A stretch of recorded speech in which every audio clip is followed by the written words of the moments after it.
longest read it history. in 2003. All right, we're streaming now, so back up a little bit. Physically? No. Okay. No. Just recede psychically. Yeah. Can you do that? A book of a new sun. All right. All right, welcome to episode 1 of Wolfe Pack. I didn't know this was a show. It is now. Yeah, does anybody have a problem with this being live streamed? No. No, my mom's at a wedding. She can't watch it. She what? My mom's at a wedding. She's not going to be able to watch it. Well, it'll be archived. Okay, good. Will she want to watch this? Oh, yeah. Okay. Cool. Wow. So we're going to start with giving everybody's name and talking about how they discovered the book. My name is Connor Kaiser. In 2003, I was in the basement of a church at a rummage sale, and I found a book called Shadow of the Torturer for 50 cents. And I purchased it because I was like, I'd like some light sword and sorcerer fantasy. And I was on the toilet. Yeah, I was on the toilet and I read the first chapter and I thought to myself, oh, this is too much. I'm going to have to take a couple of months to prepare myself for this. So I did, and then several months later, I was at the bus stop reading it in Rye, New York. Wait, what did you do to prepare yourself? You know, just like, got Psyched up. Yeah, just like, okay, I need Clearing, you cleared out. It's going to take some work. Yeah.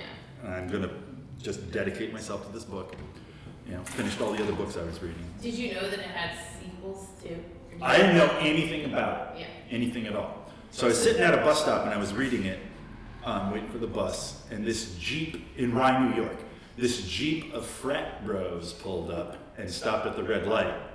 And they looked at me and I was wearing like pink and blue plaid shirt with suspenders and a bow tie. And they were like, what you reading? And I looked at the cover and I said, The Shadow of the Torturer. And they just went, ah! And the light turned green and they sped off. And that's how I began. The River Bottom Boys? Gene Wolfe. Huh? Was it the River Bottom? It was exactly like that. One of them was a snake? And there was a wolf and a weasel and stuff. So how many times have you read it? This, I believe, it's my 6th or 7th reading of this book. One year I read it 3 times in a row. The And it whole was the series? only The whole thing. series? Yeah, I would just read it, get to the end, read it, get to the end, read it, get to the end. And I wasn't reading anything else. And the other 3 or so times have been complete reads, or you haven't read the whole thing every time, right? I feel like you said you. I'm not counting times I haven't read the whole thing. Okay. Yeah. Jesus Christ. So the first one. And it's gotten to the point where this is now one of those books that, like, if I'm just like, I just need something to read, I'll pick it up and just start from any point in the story and go from there. It's like the Bible. Yeah. Ooh, Except more Catholic. What? Except more Catholic. So somebody else has to do an anecdote now. Ryan, this is your fault that we're here. So. Okay, my name's Ryan. This is my 3rd read. Although I don't remember, I don't think I finished the whole New Sun in my 2nd read, so maybe Connor's rules, this is my 2nd read. I found out about it probably in like 2005 or 6 from my neighbor Jonas, who now lives in New York and co-runs a synthesizer shop there. But he told me about it, and I trusted him a lot. He also introduced me to World of Warcraft, to which I was horribly addicted for a period, one of the greatest periods of my life. And I have a secret fantasy of being hit by a city bus so that I would have broken legs and wouldn't be able to leave the bed, and I would have a settlement from the city, and then I would have perfect conditions to return to Azeroth.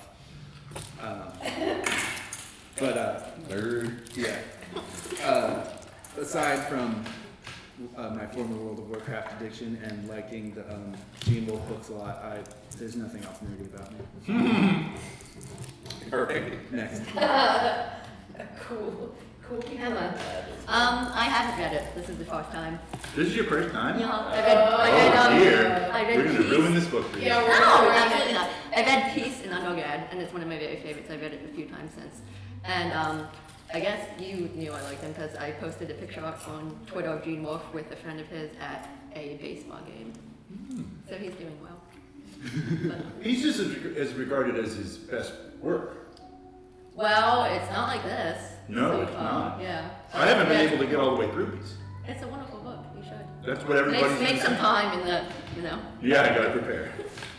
Oh, I told everyone I know that hasn't read it before, I told them they weren't allowed to come to this. Oh, really? Or like it wouldn't be good because we would ruin it for them.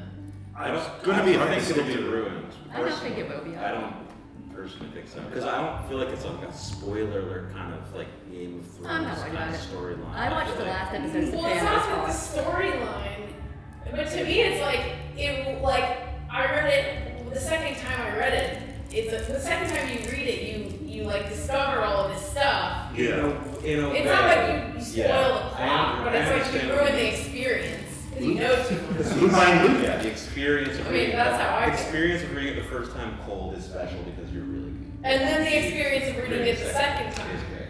is like Yeah. the I agree. real shit. I know what you mean. Yeah. But Well, we'll see. I find experience You can always, the third like- time is the real Well, shit. now We will see. we have a control. All right. Well, we'll discuss all of this. Jordan.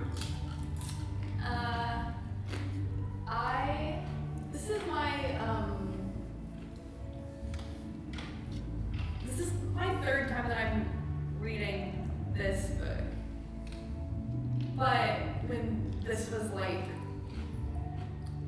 set up, I was in the middle of my second reading of the whole thing already. So I'm kind of like reading it. I just started the third book, so I'm like reading it twice as a reading. oh, that's cool. Like you read it once and then you read up to the third, like you're in the third one on the second round, but then also in the first one. Yeah. Ooh, that's cool. How did I wish I was doing How did you that. discover? Oh, from Connor, probably. Like, you know, yeah. And Hi. I got it from the library. For me to cry? What? Yeah. Yeah, that's where I got my first read. They had to go down into We read the the basement. We read the same book. Yeah, with the hard copy, with the Yeah. hardcover one, that's really nice. Oh, is it nice? It was like, it was a weird shape that I liked. Yes. It's kind of more square. Yes. Yeah. I think it must have been. That's awesome. Yeah. that You was- guys are the same physical copy. Yeah, and sometimes I like see copies from that edition out there for sale, and I almost want it, but not for as much as it's being sold. Yeah. That's weird. Well, it's not really that weird for it to be expensive, I guess, either. I think that was in 2012. I read it in 2012. Maybe. All right. That's my story. Cool. No. You're up. I don't know what year I read it exactly, but I learned about it from Connor, I'm sure. Probably during that period where I was hanging out at your house a lot. Maybe before that. Waverly Hilton. It could have been before that. But I read it once and then I started immediately over, like same sitting. Finished it, started it over, like immediately. Which I'm so jealous that you did that. The Blew first my time. fucking mind. Like paragraph 1, book 1, like chapter 1. I was just, and I was immediately, this is the best decision I've ever made in my life. To like finish Earth and then immediately like put the one down, pick the other one up. Stay sitting, really good. Would So never this is be. number 3 for me. I did that and then I haven't read it since. But I have been thinking about it a lot lately. And I was having this really weird conversation with Caroline recently about aliens and shit and like time, and I kept thinking about the books and I was just like, oh, in that book it's like blah, blah, blah, and I kept like talking about it and I was like, I really gotta read that again soon. And then like a week later you sent that email, so let's do this. Has Caroline read it? No, but she's psyched on it now. She just left the country just right now. She's like at the airport right now to leave the country for 2 weeks, but right before she left, she was like, man, I really should read that. I was like, Yeah, I'd love to see what kind of crazy shit she thinks about it. but the first time I read it, because I feel like a lot of people, I've talked to a lot of people who like stall out the first time they read it because they're trying, like I feel like maybe Adam, this happened to, Yeah. and maybe said this to me too, where they're like trying to figure it out so hard the first read through, and it's like drives you crazy because you can't. But I feel like the first time I read it, I kind of just like read it and like let it like wash over me, and then the second time I was like, oh my god. And now I'm like underlining shit and like this is fun for me because I never do that with books. I never like pour over them this way, and now I'm doing it. My first time in between each individual book, I had to go to a Dune book. So I'd read Earth, and then I'd go to Dune. Earth, Dune. Interesting. Yeah. A reset. Yeah. Because Dune is lighter than this. It's called Nerd Speedball. Tim. I'm Tim, and this is my third read through. I found out about it from Mason after like a play. I think I'd written like a sci-fi fantasy-esque play, and so he said, "Oh, you should check this out." And the way he described it, like, was full of like real passion, like similar to like how people are talking about it now. So it's kind of the kind of book recommendation that you take seriously. So I was like, yeah, okay. Went to the library, got the book. The first read through I was just sort of lost, I think, a lot of times, like just a lot going on, wasn't really sure what was happening, but still enjoyed it. And then the second read through was amazing, and then this third, like I said, and on this read through, I'm kind of picking up on a lot of like the style of the book. It's like really Dickensian opening to it, interesting. And one note I'll say is that this book like haunts my imagination almost daily. Haunts my imagination, and it has an intoxicating effect on like my thinking. Like when I start to think about it, like it has this like drug like oh wow, this is so crazy like effect that is just amazing. I think it's my favorite book. Yeah. Awesome. It's gonna be real close to my face. Yeah. I'm Mark. This will be my first full read through. I read the first book once and then stalled out. And then this summer I got through Shadow and Claw, and then right to this book. So I'm starting over again on Shadow. This is my third reading of Shadow. It'll be my second reading of Claw and first reading of everything else. But I really like it, and I think about it a lot, even though I haven't even gotten that far in. I have a question. Have you guys read Earth? Yeah. The new Sun? Yeah. I'm including that as. So are you including that I as? only read that once. I'm including it. I've only read that once too. Yeah.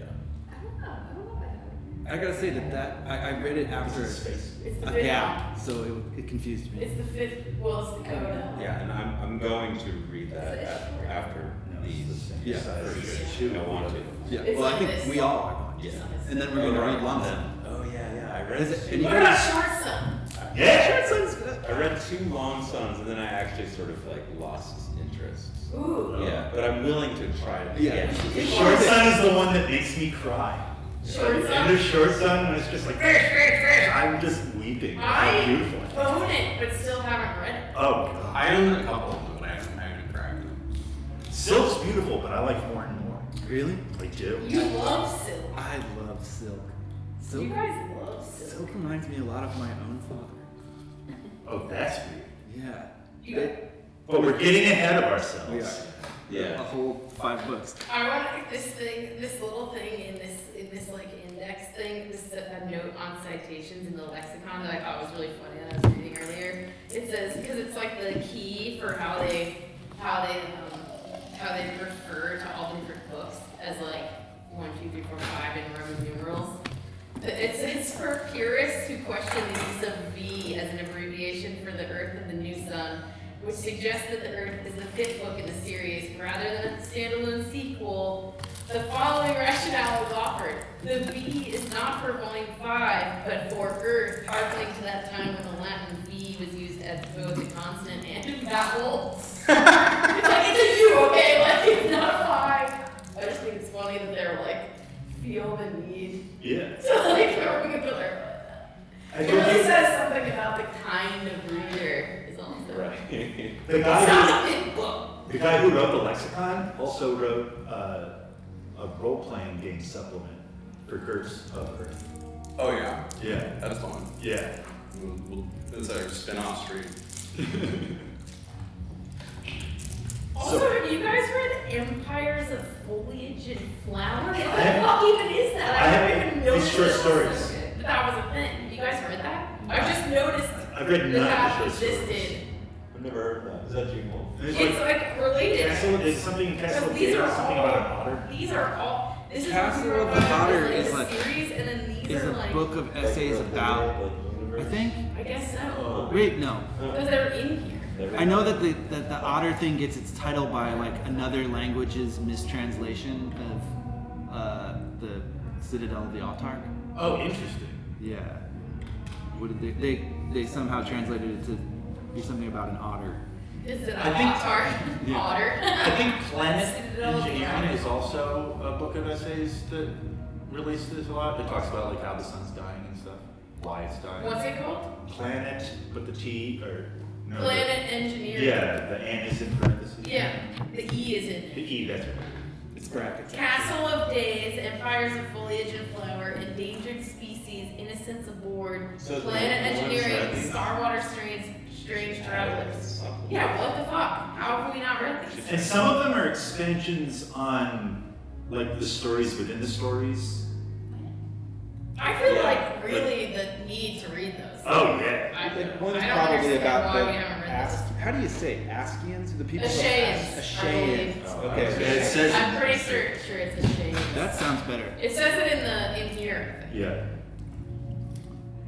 A My shea, first a reading, shea. I always said Asians. I just figured out that's what In Asia here was it called. says a shea. Uh-huh. It's They like can't they the- can't be the Asians. Pronunciation. I did it because they were communists. Right. But we're on the Americas. Right, they live in North America. I always thought of it in my mind as like Assia. Should But we? it's a shea. Ashaeans. Should we only talk about things? Should we go through the text and only talk about things as they relate to the text in the order that they are in, or can we just go willy nilly? It's weird because we're going by chapters. That is an interesting thing. Like how. I'd be into at least starting with what we read. Yeah. Because, I mean, we're making the point of working through it. Well, but within the first 4 chapters, do we want to go like chapter 1, chapter 2, or can we just talk about anything in the first 4 I chapters? feel Do like. it by block. That's a pretty solid block because that's so much of the. And it's short. Yeah, it's short, and that's like so much of the setup Mhm. of the book. Like it's really the setup for the whole book is in those chapters.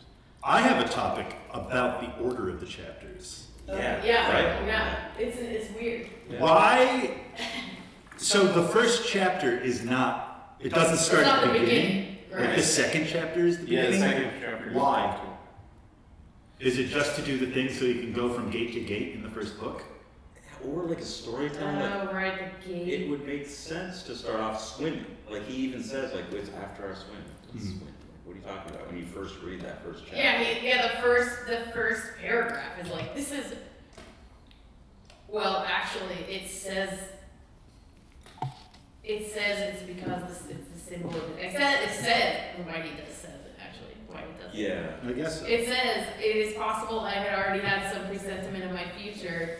The locked and rusted gate that stood before us with wisp of river fogs starting its spikes like the mountain pass remains in my mind now as the symbol of my exile. That is why I have begun this account of it with the aftermath of our swim in which I, the torturer's apprentice Sumerian, had so nearly drowned. It says it's because I he like thinks of that gate Wolf as answered your question. The first paragraph. Of the as the second. symbol of his exile, which I guess his exile is what he considers the bulk of this story. I suppose so. I see, because I so. mean, that's what he's saying. That doesn't mean Because anything. the second- Because Sumerian's full of shit. Well, he is. I think that Siberian doesn't understand his own story at all. I don't think he understands much. Because the claw, the first use of the power of what he thinks is the claw of the conciliator happens in the second chapter. Right, His own resurrection. right. Is that? I thought That's it when he was brings it saved up? by the big. By the Undine? Undine, yeah. I didn't realize she had claws. What's her name? Juturna or whatever her name is. Oh, yeah, what is her name? I Juturna. The underwater lady. Yeah. Yeah. The underwater. The big underwater. I thought she just saved him. Well, there's a theory in there. So there's a theory in Earthis that there's 7 severities. Yeah, Juturna. I thought there was 8. Oh, I thought of it. I think it's There's 7. many. What? 7, 8. What? And that he's supposed to die. A bunch of That during that drowning, that there is a Severian that died when he drowned there. Yeah. Right. And that the whole Juturna thing happens because the claw works rather than by healing, by moving you backwards in time to a point before you got injured. Right. So Juturna saves him because he's able to reverse himself back to before he drowns, and then she throws him up. So it's a combo effort, though. Mm-hmm. Right. Because he still has to be saved even once he goes back. Because he's still drowning. He's just not dead yet. Right. Yeah. So are we saying that that's the claw doing that? Well, yeah, that's Yeah. the Triskelly. Triskelly. Yeah, is that's- the Because he claw. owns the claw in the future that he can use it. He is the claw. Right. The claw itself, which you don't know about. No, go ahead. Well, he mentions it once in The this. claw is about the dripping He only, icicle. He only has a description. Yeah. Yeah. Like the icicle looks like the claw of the conciliator. Yeah. Which during that musing, he also, that's when he like totally puts out everything, like the whole way that he's Jesus Christ, thinking about like, I know somewhere out there there's some fountain of Yeah. that spews forth everything, and that would bring life, cause leaves to become little bugs and brushes to sprout legs. It's like describing exactly his own power as the conciliator, which is fascinating. It's true. But yeah, I just think that it just seems so weird to me. So you're saying there's like 7 times that we can mark him dying? Yeah, which I don't remember all of them. Like, Well, we can figure them out as we read. Yeah. So Yeah, we've well, got one. At the top of that page, I just wrote death. That's why I knew. The Well- top of the page where he does. I also just think this is like a stronger opening too. Like there's just so much happening. It's so important for the story. He needs Vodalis. He like gets this coin, which is so important to him. I feel like too, if he started with, if the second chapter had been the actual start, there's a fair amount of exposition in that chapter. Right, exactly. And then if he had started like at the end of that chapter, if you started at the end of that chapter, then the drowning would have been incomprehensible. Like you'd have no context for it. In the way that like you have some context for it when you're starting with the graveyard itself.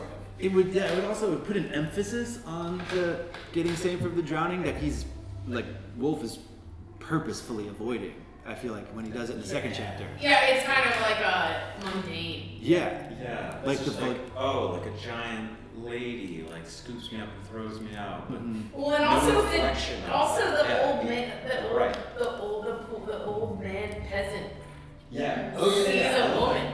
Yeah. Well. He's like, I saw Malrubius, and he's like, is that a woman? He's like, no. I think. oh, I don't think he sees I think the he woman. knows of a woman in the water. Oh, yeah, right. Because she's a That servant of That Abaya makes who will sense. end the world. That makes sense. Well, I just kind of interpret him as like a guy who lives around there who's like sometimes a woman's seen down there, and so Yeah, when this kid that makes is perfect describing sense. all this, it's like you wasn't a woman, you Yeah. know, like but that's what I heard. Yeah. But then it's the other kid, like Ida or Drosh or whoever it is, who says like no, like no, That's Rubius our is a old man. master.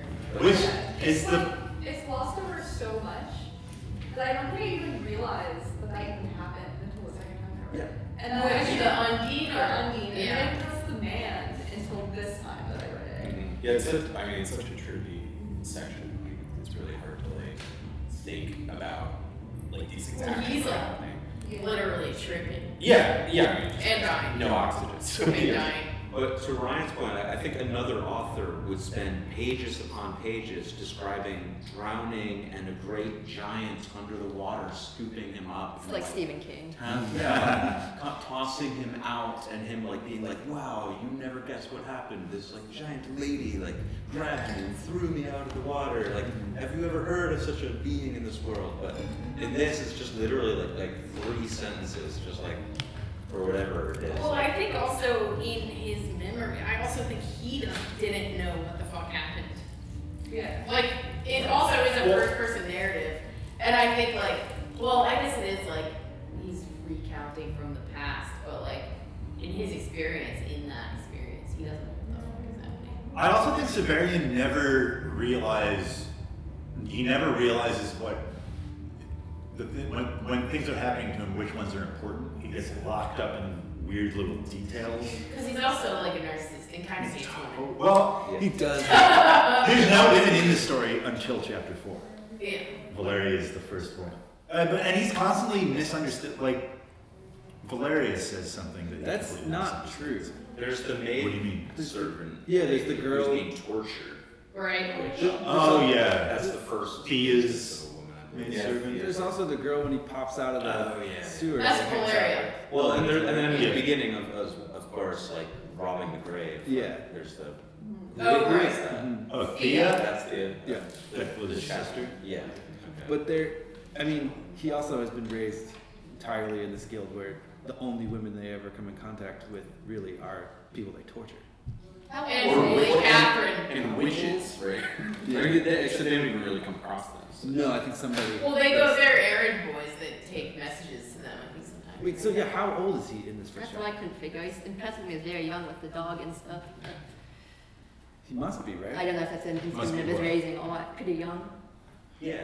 Seems like a kid. Like a teenager, I think, probably. Because, well, he's Yeah, I becoming a journeyman. Like, he's like on the verge of becoming a journeyman. I think he's like 14. Yeah, like a low teens. And they really describe like becoming a journeyman as like manhood, so I feel like that's definitely Yeah, it's like 14, puberty, 15, 16, like yeah. puberty becoming a journeyman, definitely like. Yeah. When he finds Triskella, he talks about looking at the backs of his hands and Yeah. seeing the veins standing out, Right. and he knows that when those veins stand out, he is a man. Right. And then doubts himself that that's even true in the same breath.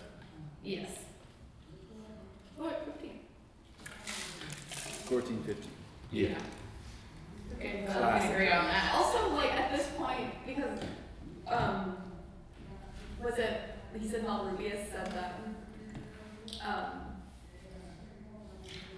women used to be torturers, but they were Right. Too severe. Yeah. So they had to stop being torturers because they were the worst. And so I think, yeah, it's like, so to people he tortures and like this piece of information and witches are what he knows about women. Mhm. Yeah, it's not exactly set up to be a feminist.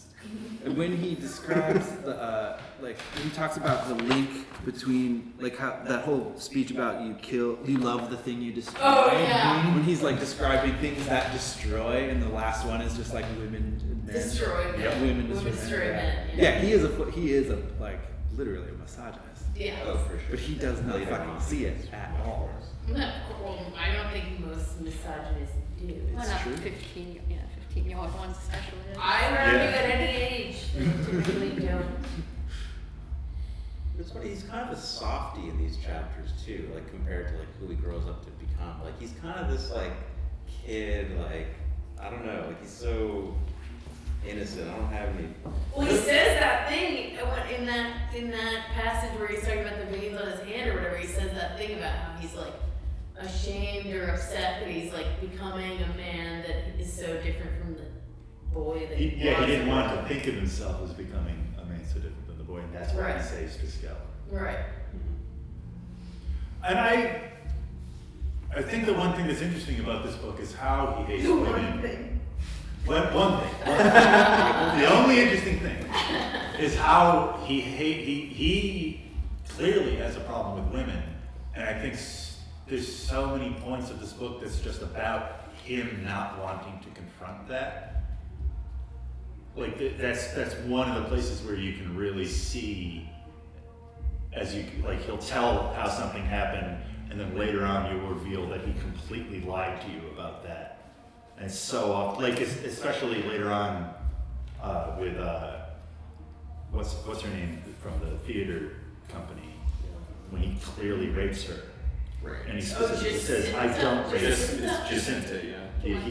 Jolenta. He clearly rapes her, and then later on, and even though he says that he doesn't, and then later on he admits it offhandedly when he's talking about something else because he forgets that he's already lied about it. Well, I feel like the lying is a big thing that is set up so well in these 4 chapters. You're the one who has your notes here. We should. Well, he also talks about it like explicitly about his lying. He's like, I lie so much, I don't even know what the fuck I'm talking about. Where does it say that?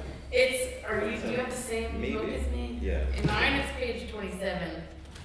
What What's the insane part? Yeah, it's right after. Easy to find it because it's like a page or so after the spell he puts on the on the coin. So it's like Which is a that's gross. So it's in chapter 3. Yes. Yeah.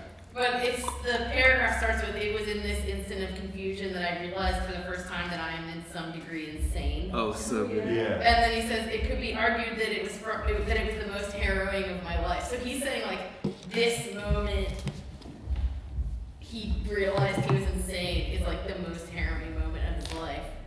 And then, which is like no small comment. The most harrowing moment of my life. Well, think of all the bullshit this dude. He's like naked in the mountains in the third book. Yeah. The beginning of his life story. Right, exactly. That was the most harrowing part. And says, even at this point, he's like tortured people. He's seen like bodies flayed. Yeah. But he says, I had lied often to Master Gerlos and Master Palemon, to Master Melrubius while he still lived, to Dradi because he was captain, to Roche because he was older and stronger than I, and to Iota and the other smaller apprentices because I hoped to make them respect me. Now I can no longer be sure my own mind was not lying to me, and all my falsehoods were recoiling on me, and I who remembered everything could not be certain those memories were more than my own dreams. Like he's like right there. He's just like, I'm insane, and I lied about everything. Yeah. That's super important right I know, it's like crazy that it's just like dropped like that. It's like so casually I don't think that I've read that at least twice and not noticed, or 3 times now and not noticed that. And then he pulls, and then he goes, creeps back. The next thing he goes, creeps back to the mausoleum, takes out the coin, and then it says, the worn, serene, androgynous face on its obverse was not the face of Vodalus, but it doesn't say It's the Ozark. it's not Vodalus. I think it's Well, it's his him. face. It's his face as Ozark, right?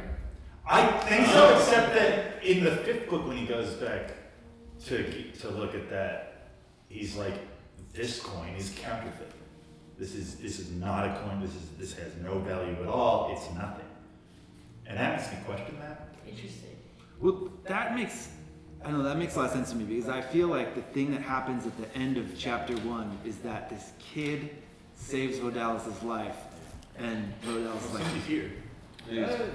what's that? You want to look at some cloth. And then the kid like is like, I'm one of the, like tells this weird lie of like, I'm one of these thousands of people you don't know about that worship you. Yeah. And Vodalus is like, like the kid did save his life, and so he just gives him anything that's in his pocket. And that like Subterranean goes to his like secret place and like pores over the significance of this thing that is meaningless to Vodalus, and that is the end of the chapter 1 and 3, where it's the very significant thing to us, where a magical creature threw him out of the water while he was drowning, is just like he gives no thought to it. So one thing that people argue about a lot is that there's no magic in this book. It's all just science. The claw. Yeah. Well, that's like walking the corridors of time. Right? Exactly. I mean, it is It's all set about up, like science. within its own internal logic, it's not set up as like magical at all. It's like, at least within its own internal logic, it is all set up as like science. Yeah. Right. Yeah, absolutely. Including like the mirrors and the corridors. Yeah, And I everything. think initially, when I first read the book, I think that was the first thing that really blew my mind the first time, was that it wasn't a fantasy book. Right. Yeah.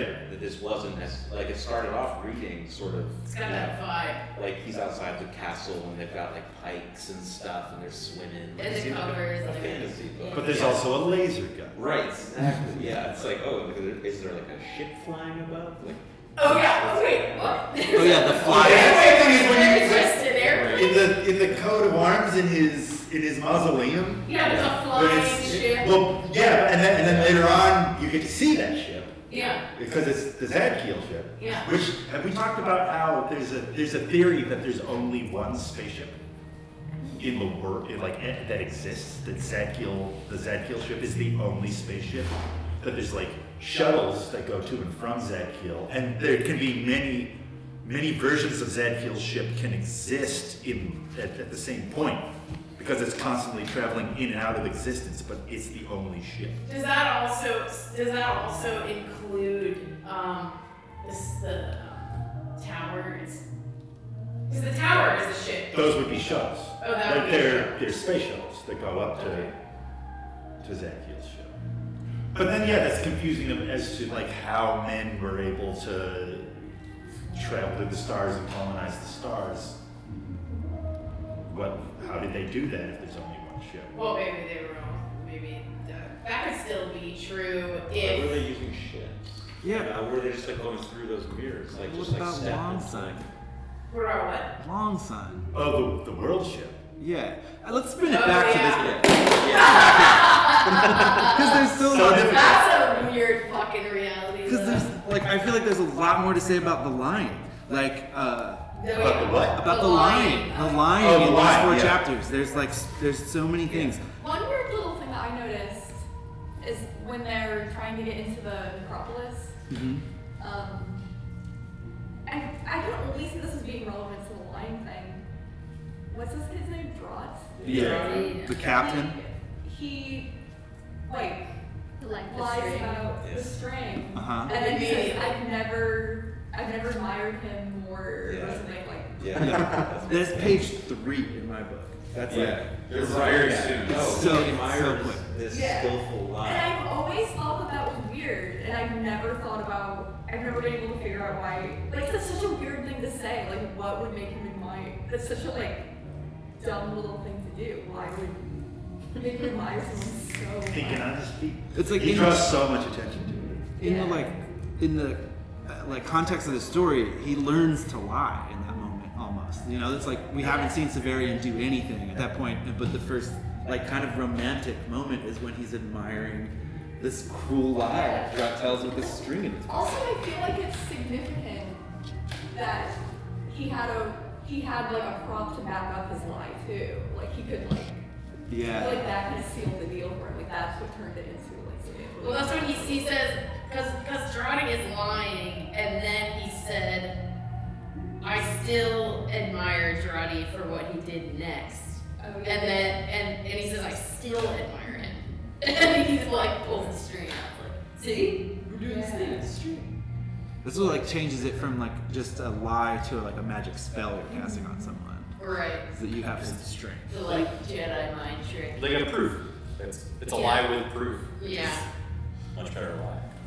Also, It's right almost- it's after almost that, hollow. also right after that, he says certain misties aver that the real world has been constructed by the human mind, since our ways are governed by the artificial categories into which we place essentially undifferentiated things weaker than our words for them.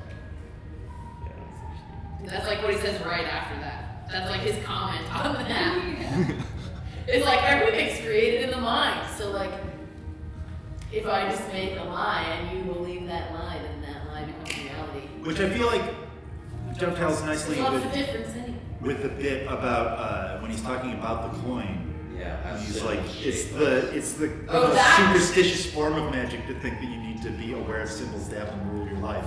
Yeah. Like they rule your life even if you don't know about them, and that's which I mean kind That's of like is one of just the like best shoving parts. off responsibility for everything else that happens because he's like, you know, this guy gave me the coin, and so that's why I've done everything in my life. Is because this man gave me this thing and I didn't understand it at the time. It's a good instance of like Severian philosophizing that he does like throughout the whole book. Like he'll just stop the storyline and be like, "Here's my like deeper thoughts about what's going on." Which I think is so That often passage, I about think, is shirking amazing. responsibility for what he's done. Oh yeah. Like it's justification. Yeah, he's saying, like you think as a part of his character is that, oh, we don't make our decisions, you know, like these outside items are the things that shape us.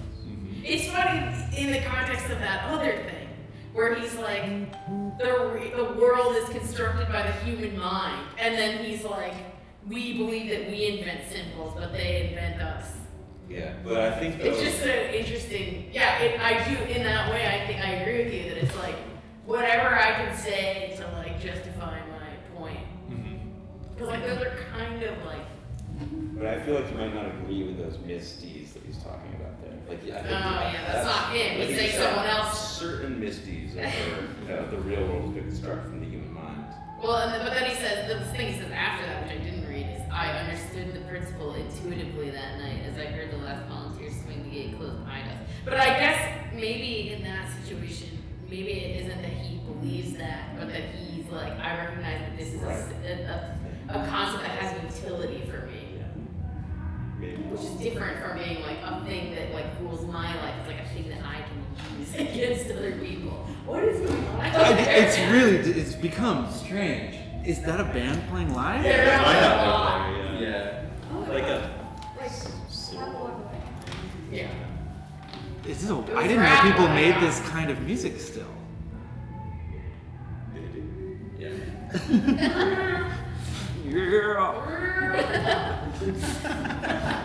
R&B and grunge kind of have something similar. A bellow. An affirmative bellow. It's a mighty law. Oh, I'll go to a random thing. A random thing unrelated. This is something, okay, this is in chapter 2. For me, it's page 19. I don't have to say anything for the rest of you. I'm reading a PDF, so there's only 5 pages that cover all 4 of these chapters. It's when they leave the Citadel and they're like in the city or whatever, and he's talking about the paragraph I'm looking at starts with, we were in greater danger from the inhabitants than they were.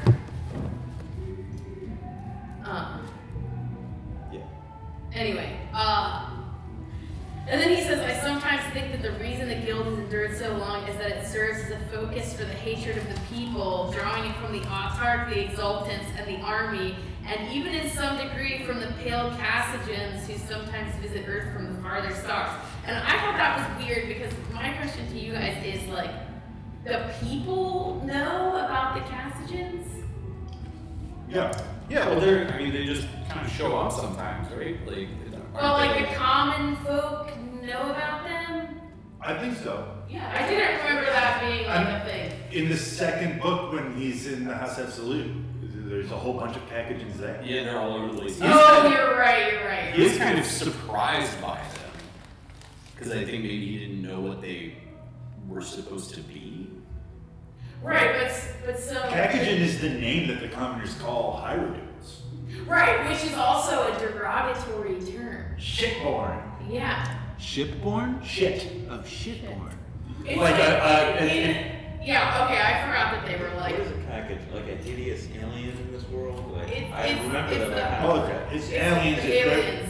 They wear several masks, so one of them is hideous, but then underneath that there's something else. Yeah, it says literally those filthy born. More broadly, degenerate, an ethnic slur aimed against those born off-world. Extrasolarian is the neutral term. But, so, in real life, a mule is a Packagen. Something that can't produce children itself. So like a crossbreed. Yeah. Because a mule is I guess a liger would be a Packagen, you know? Yeah. Mules are products of horses and A hybrid. donkeys. So Sterile they're hybrid. yeah. So the aliens are sterile. I don't know. The aliens are also made by I'm humans. curious, but yeah. I just didn't remember them having it. I just didn't recall, but it's also been a few years since I've read this, but I just didn't in recall. some degree, like he's like, which I think means like, and to a lesser degree, like the Caucasians, you know, like this, like we draw away the hatred for all these people, and you know, in a way, the Caucasians did, you know. You think there's no contact there? Oh, I just didn't recall them being like a factor in the. Are Caucasians at that play that comes later on? Yeah, but isn't that at the House Absolute or something? Yeah. Yeah. Okay. Yeah. But I guess that's still there's like common people around there. Like, are there comfortable watching that play or not? I think it's all exultants. Okay. Because it seems like pretty much all like common people are maybe get like imprisoned, right? People selling stuff and like Yeah, right. festival there. So. Yeah. Okay, well. Can we talk that about was Nessus for a a second? question I had to think through. Nessus is the city that they live in. Which is Buenos Aires. Right. And the citadel is in the city. Right.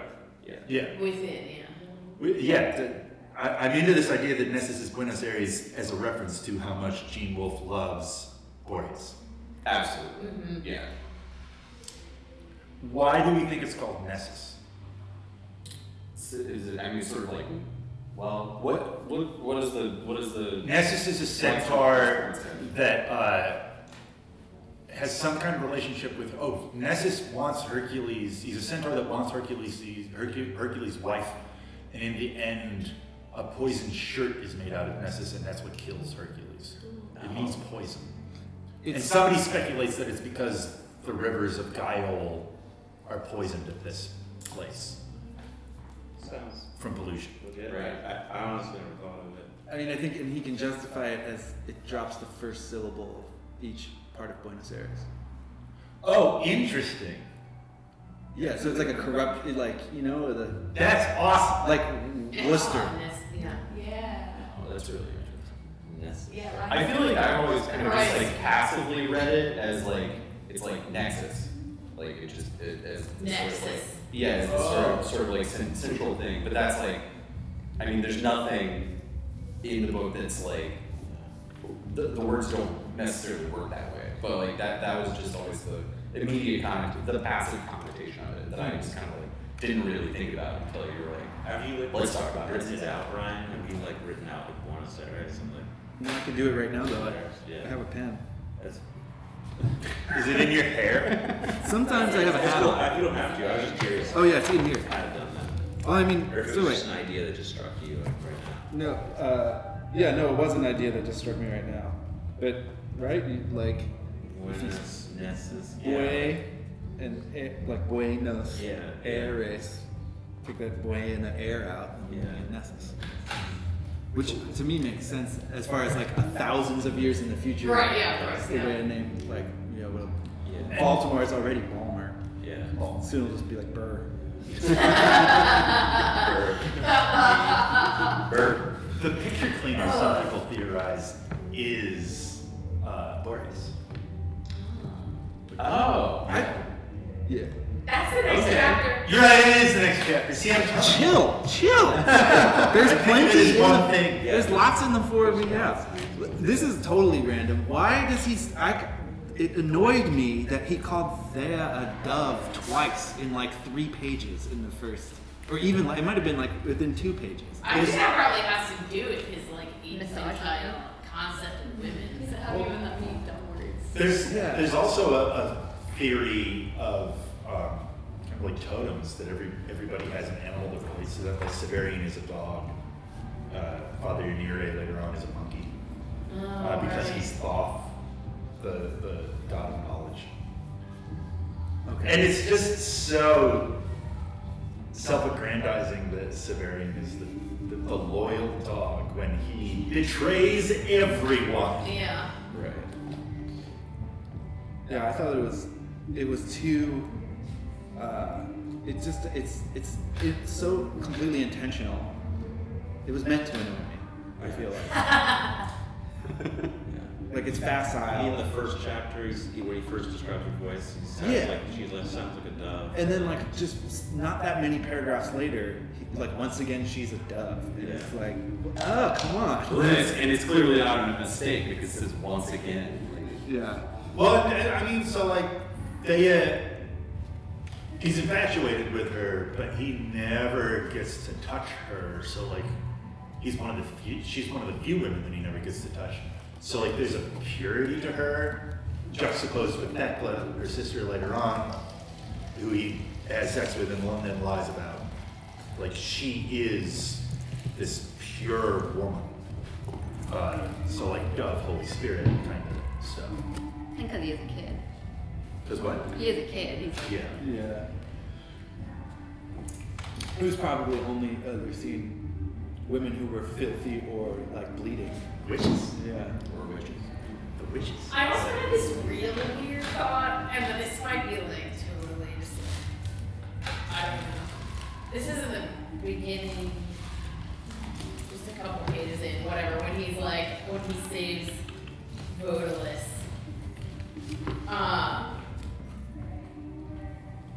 And he said, it's like right before he saves him, and he says, he stumbled, as I have said. In that instant, I believe my whole life teetered in the scales with his. And my mind was like, is that Thecla saying that? Because he is also Thecla. Let's not forget. When he's writing it. But I was thinking, like, because if Vodalis dies, then Thecla never gets, like, consumed. And then Thecla doesn't live on as Severian Right. in the future. But I just had this weird, like, my brain was like, I like Thecla, because at that point that he's writing it, their brains are like. And also, it doesn't make much sense anyway because he thinks that he's much more important. No, I mean, he is really important. Never mind. Whose body do we think they're stealing? Oh, that's any another idea? question. Whose body are they Do you stealing? think it's that guy? It's that guy in one of the volunteers mentions his mom. Is it her because she's newly dead, or is it someone they know? Well, something that I read is that it might be Severian's mom. But that's absurd because she's fresh, they say. Yeah. I feel And also like Severian's mom's Catherine. Right. I But feel, does Is who? Catherine. Catherine. Yeah. Saint Catherine? The woman who plays. Really? That's yeah, I'm inclined to think that it's just from, I guess, what I assume about Wolfe at this point, that the answer to that question's there, right nearby. It's like it's a dead person who's been mentioned recently. And that's the reason why they were mentioned, is so that we would know when they're taking this body, whose body it is. So yeah, I assumed it was a relative of someone who'd spoken earlier about being concerned someone was going to take their relative. So you're agreeing with Jordan? Yeah, that's what I kind Or of. even, what is the purpose of taking the body? What? They're gonna eat it. Oh, okay, so that's what. Hell yeah. So it must be somebody. So it has to be someone significant because why else would you do that? Right. There are no insignificant characters in this. So then, all I'm saying is like, why would they take like A that's a random laborer, person. like Right. a volunteer, like it must be a significant person in order to like want their old memories. Yeah. But maybe it's not really significant. Maybe they're just robbing a grave. It's not part of Maybe it. they Or yeah, I mean, it's just someone we don't know about yet. I have a lot of questions about their cannibal cult, but I guess we should talk about that when we get to the cannibal cult. Well, Yeah, as it relates that's all I was to, gonna to this body being, robbed, like, I think it's still relevant. I mean, if you have any thoughts about that, like, because I was curious about that reading this. I wouldn't say that you can't talk about anything from somewhere else as it relates to the Yeah. thing we're talking Because it's also connected. Yeah, Ultimately. I just think just totally skipping to another thing is not, but like contextualizing a thing that we're talking about is Alright. totally within the bounds as far as I'm concerned. I'm just rereading this section. It's all we have is a woman in a white dress, right? Yeah. That's one of my favorite paragraphs in the whole book, when like the fog clears and a ray of green moonlight falls on this body, being like, oh, that was great. It's like, Do they even call it green moonlight? Yes, they do. Oh wow! A beam of green moonlight. And that's because the sun's sick, right? No, it's because the moon has been terraformed to have the forests of Loon. It's all a forest now. oh shit. Yeah. Yeah, so the moon is green. Which makes it more accurate to think that the moon is made of green sheets. And the moonlight's always green. Right? Like, moonlight is green. Okay. That's just something this variant takes for granted. She doesn't always talk about. And that's like the like Yeah, it's like, Because it's dying. Yeah, it's good. And have you guys read Jack Vance's Dying Earth stories? Yeah, I read that. Because like those stories are so funny and they're so comic. But then every once in a while something happens where like a milky cast, like a blind man's eye, comes over the sun, and it's like evening for a while in the middle of the day, but then it passes.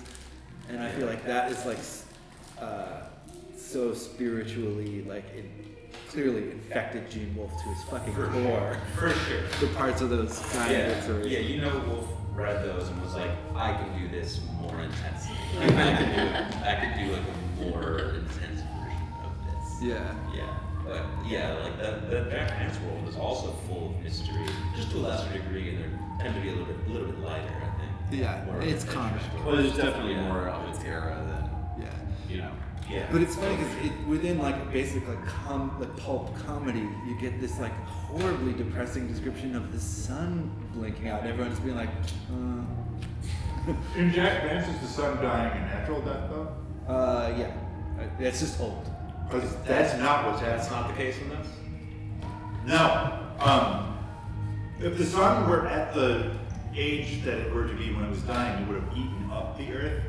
What's happened, and this is where planet engineering comes into play, in Typhon's time, in order to get more energy to do the things that he wants, he injects a black hole into the center of the sun. And it talks about it in the episode with when he meets the witches and the Vivimancer, the dead city hole. Right. That there's a dark thing in the heart of the sun that's eating it, and that's why the white hole in the fifth book will cure everything, because the white hole cancels out the black sun. So it's not necessarily a whole new star; it's that they're just stopping the thing that's killing the sun. Yeah, I'd always thought that this was so far in the future that the sun was just finally dying out. Which is not. There's calculations in there to show that you can calculate how far in the future this is, and it's not long enough for the sun to be at this stage of its life. I don't remember it says in there, and I can't think about numbers. Well, and this incapable of thinking about numbers. Numbers don't fit in my head. Context. So we know that there are space shuttles from not that far distant from our time still standing around in their time, which was something I missed entirely the first time I read it. Yeah. In the next chapter, we see a picture from our time, right? A painting. Yeah. Yeah. Hey, Shway! Oh, so now you have to talk about, you have to say your name and what introduces you But to you the have to story. close that door. I like this. I have to say my name and what? Talk about how you discovered this book. And how many times have you read it? Oh yeah, how many times have you read Might be. What? Is it praise music that I listen to? it? That's what it sounds like to me. My name is Daniel Schwimmer. I learned about Gene Wolfe through Ryan there that just walked out, and I've read him on. Lent me Book of the New Sun last year, and just finished last one of this. Hardcore Gene Wolfe fan now. You just finished the last one, you said? Latro into the Mists. Which is the only one that's as good as this, I think. It's so good. Yeah, I also read a book of his short stories. Not as good as the novels, but good. Short stories are really good. Yeah. But so you read the 4 and then Earth, right? I read the entirety of the Book of the New Sun. Including the code. No, I haven't. Oh, that. dear, you gotta read that shit. You have to. It doesn't count as a whole thing. Well, once I get a hold of it, I will read it. I have Mason's copy still. Oh, I got my copy. Judy Joe Roche thinks that it's superfluous and that everything that needs to be covered Fuck is him. covered. Yes. You can come here and say that shit. Oh, I would like that. I remember it being, you know, if we're on the subject of games controversial, I remember it being not quite as good. But you have to read it, though. I've read it, and I remember it not being as good. Oh man, I think it's better. You do? Oh my God, this is crazy. Because it's all about control. Yeah. Like this. Oh man. Maybe we're getting. Say, Connor, Yeah, maybe. most of Connor's opinions about everything are controversial at best. Does that mean he's an edgelord? He's not edgy enough for that to be the case. Oh. He's some kind of lord. He is some kind of lord. Man, I'm just trying to be. The nerd lord.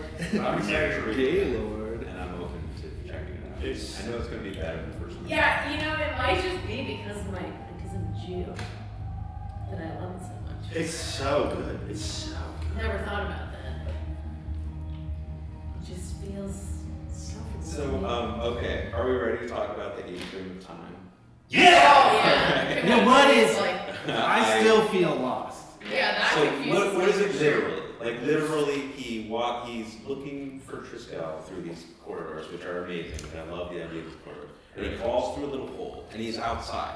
Right? There's this. You can see the sky above. Right? It's cold, and there's a big sundial. Sundial. He climbs out onto a He's sundial. on the sun. He's on Right? a pedestal. I don't think it's a sundial. He's on a pedestal, some What sort do you of mean it's not a sundial? time something. I think that it's one of those cases where we're like using words that relate to a sundial because that's the closest thing he can think to describe what it is. But yeah, it's sure, not. of course, yeah. It's something much more technologically advanced that they've Yeah. forgotten what it They is. mentioned Right, some yeah. weird stuff about, I don't know, I'm not gonna find it here, but like different moving parts that put you at different, I don't know, it was very, I think at one part he talks about like something having 12 sides Yeah. and a face on every side. Yeah, Mhm. yeah. That all tells different times. yeah. And he also Well, there's a sundial in Druid Park that does that. It's like a sundial with a bunch of different facets and it tells the time at different places on the earth. okay, but It's by the conservatory. You should check it out. Pretty fucking cool. the atrium of one of the key things that we've already read about the atrium of time is when he says, "Oh, I guess it's called the atrium of time because of the sundial," and she says, "No, that's here because it's called." That is my favorite thing Yes. ever. And it's so the woman who played. This will be ahead of ourselves, but the woman who plays Catherine. I've read theories about how the woman who plays Catherine lives here. And no, in the atrium of time. Oh yeah, I read something about that too. And that's because, and she never gets older. She always is the same woman because this place exists outside of time, Right. and that the device is the power supply for the Citadel that by its action bends time. I mean, that also sounds like almost like Ein Sof. Like, Sure. Like, yeah. Sure. Like what? Like the Hebrew God outside of time and like sort of the act of creation. I think that's what that phrase refers to. It means like there is, it's like the nothingness basically. So it's like the non-being, Yeah. or the without. So it's like the without end, like the void. expanse, the void. Yeah, the Ein Sof. Is that the void that God was supposed to have like pulled himself back from and like Yes, leave room right. for So like creation? yeah, there's the Ein Sof, which is like the without end, and then there's the Ein Sof Or, which is the light without end, Okay. which gets made by the Ein Sof like contracting or whatever, creating. The light is created in the void of the void. If I'm remembering. That sounds like what I've been taught. Yeah. Yeah, Interesting. Yeah. that's some good So bullshit. I do really quick. I do Tai Chi and Real quick. in classical Chinese philosophy, classical like old school Chinese philosophy, you have two concepts, Wuji and Taiji. And Wuji is when it is before whatever happens. So it could be the universe, it could be like me, like standing up, like before the thing happens is Wuji, potential energy. It's not like it's before the energy. Yeah. And then Tai Chi is when things start, when things start to move and all the variations begin. But is Wuji like emptiness in a sense? Well, it's before. Really, it's like before the thing is the Wuji, but it's empty still. It's the thing that the thing fills. Yeah, it's the potential. So Wuji is yin and Taiji is yang? No, different though. Why not? I guess you could have that because those are just like Because it's the still two. fine. But then yin and two yang, things. yin and yang themselves are called Taiji. Yeah, you're right. Yeah. Tai Chi is yin and yang because there's two things I happening. apologize. Yeah, because two things are happening. I think. Okay. I think Wuji wouldn't be that. It would be besides. It would be the thing different than yin and yang because that's like before the Tai Chi, and I think Tai Chi when yin and yang is just two sides, but really it keeps going. There's a million sides, right? Right. You keep. It's going a different time. Now I'm nerding out, but anyway. This is Wait, what Are you saying each principle has within it also like yin and yang, and that keeps? Is that how it keeps like going? a fractal. Yeah, Yeah, like a fractal, or like the binary system. Like you can keep adding to, but Tai Chi or yin and yang as the symbol is like the first split. Now, is that like comparable to like the Taoist notion of like the many thousand things? Yeah, definitely. Yeah, it's definitely a Taoist. Like Tai Chi is definitely a Taoist. Yeah. So that's like all those thousand things, or all the the movements that you do, like come out of like nothing, or like before the universe, there's nothing, and then the Big Bang had a lot, and then a lot of things happened. Yeah. Big claim that there was nothing before the universe. Well, that's what. Or maybe there was some, but the universe hadn't started yet. Like whatever happened before the universe was here, if there was such a thing, we just can't would see be called Wuji. Yeah, like before a thing, and then the thing. So what is the atrium of time? I think it's the power center for the power place, and it's creating power in such an intense way that time gets bent. Yes. And people there don't age. So He describes Valeria as being somewhat timeless. Like he talks about her seeming old. younger than he is, but old somehow. Yeah. But she ages to some degree because at some point he marries her. So and also, maybe that's when she leaves the atrium of time. Yeah. But also, right, but then she would stay 14. And he would age throughout all of the books, so that in the fourth book she would be 14 and he'd be however old he is. Do you think that would stop him? Do you think that would be really a problem for him? He leaves the Earth for a period of time, and she takes power and then becomes old during that time. That's true. And So, I guess like, how long did these books take? I guess maybe so when he then marries her, also, if you leave the Earth, like any sci-fi shit, it's like you leave the Earth, you're like traveling light years or whatever, like Earth time moves more than your time moves and all this shit. Like she might have like left the atrium of time as a super young person when he left. Like when she has to ascend to power or whatever in his absence. And then she ages that whole time while he's gone. Potentially. I mean, I don't know. I'm just. That's some bullshitting physics here. shit. well, then doesn't the atrium of time like necessarily have to be like almost like a gravity well of some sort? That's what I think. Like maybe a black hole or something like that. And does that have anything to do with Typhon? Or like, does that like relate in any way to like? Typhon builds the Citadel, I think, right? That seems right. Because he's the person that starts the age of conquest of the stars. He's the one that's Right. sending people away. Now, I just, for my own clarification, because I like only read this book once and it was like last year. Typhon is the guy he climbs the mountain and brings to life and like kills. The two heads. Okay. Yeah. Have you read the 5th book? Did we already talk about this? Yes. He didn't read the 5th book. All right. We did. Right. There's a lot more Typhon in that. Oh, okay. Okay, so Gotta read it. Valeria says this. Well, okay, let me preface with Severian's line. Perhaps one of your sisters will be summoned soon, I said, for I did not want, for some reason, to think of her going herself. I am all the sisters we breed, she answered, and all the sons. It's a beautiful line. What up with that? Oh, He's the only child. it's a thing. Okay, It's so- a thing from Shakespeare. Oh, is it? Well, I read this earlier. so she's just saying, I'm the only kid. Yeah. She's Yeah, not saying, yes. I'm multiple kids or I'm a clone. Like, she's just saying, I'm the only kid. Cloning is an interesting thing.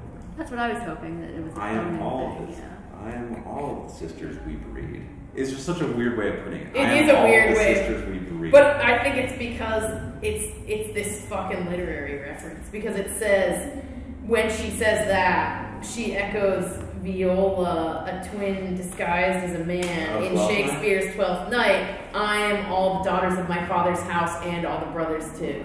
Oh. Yeah. I feel like if he's quoting a twin, then that would seem to indicate cloning, right? I did.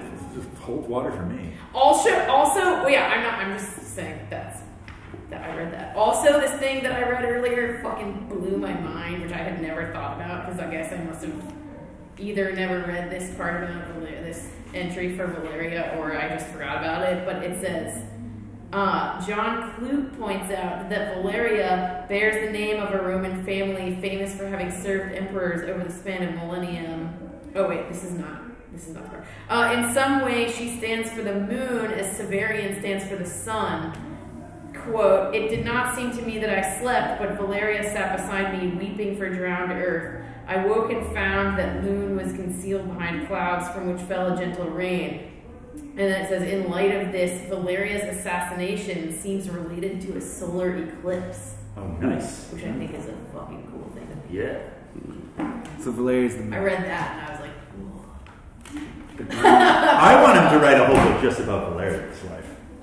She's a crazy character to me. I was hoping actually when you said that thing about some of the short stories being like side story plots, I was like really hoping that one of them would be better. Her dress is trimmed with metal. Yeah! Like what? Like That's probably some spaceship shit. I want more details. That's some spaceship, that's some astronaut shit. Yeah. Because Time travel shit. And time travel shit. Because What her is she family for 1,000 years or whatever was like waiting to go on the spaceship with the Autar. And so she leads Severian into this room where there's a Tapestries. Tapestries, and what he describes as like very antique chairs. Right. He says these are like incredibly old chairs that seem like they've been there forever and they can't move. What is that room he's describing? To me, it sounds like shop. a medieval room. But Yeah, but old to him is like so future we're talking space about, travel is this shit. a fireplace with logs and shit, or is it like some sort of like like heat module like in a wall like producing fire? Like an engine room. Yeah, like like are these tapestries? Are they like in a castle or like what are we talking about? Also, maybe they were like that. Maybe what is happening here? I have to think about this more. Well, in the next chapter, I think he describes what is a photograph as a painting. Yeah, I know. I know exactly what you're talking about. Right. Yeah. So yeah. So his descriptions are just unreliable all over. Well, and Well, that it's just the photograph. classic thing of like someone who doesn't know what technology is describing technology. I mean, Your basis of comparison being so filtered through. This is why the book haunts my imagination. It's like he's talking about going into a room with a fireplace and tapestries on the wall. We don't know what he's talking about. Like, No. we can't picture what he's really. And that's trying kind to of the describe. point of, I feel like the big point of the Triskela chapter, right? Is like, that's where he like very, like walks us through the thing of like, Severian says dog, but it's not a dog. Right. Oh, It's yeah. an enormous fucking wall. yeah, it's huge. It's one tooth is the size of his finger. He talks talks about a bear, and the thing he says about the bear is that the dog licks his leg as if he were a bear and could regenerate his limb. Yeah. I have not been able to find what he's referring to at all for that. Yeah, no, I wrote that part down too. The bear, the bear licks his like new dressing leg the into wound. shape. Yeah. Like, Also, I will point out in the Valeria section, it says her family occupied these towers, like they're towers, but she never goes above the first floor or whatever it is. But I think the towers are probably also ships. I don't know why the one tower would be the only ship. yeah, They're probably all ships, so when everyone's gonna go, everyone's gonna go. Right. They're like shuttles or whatever. Yeah. Yeah, and you would have to have the furniture like immovable.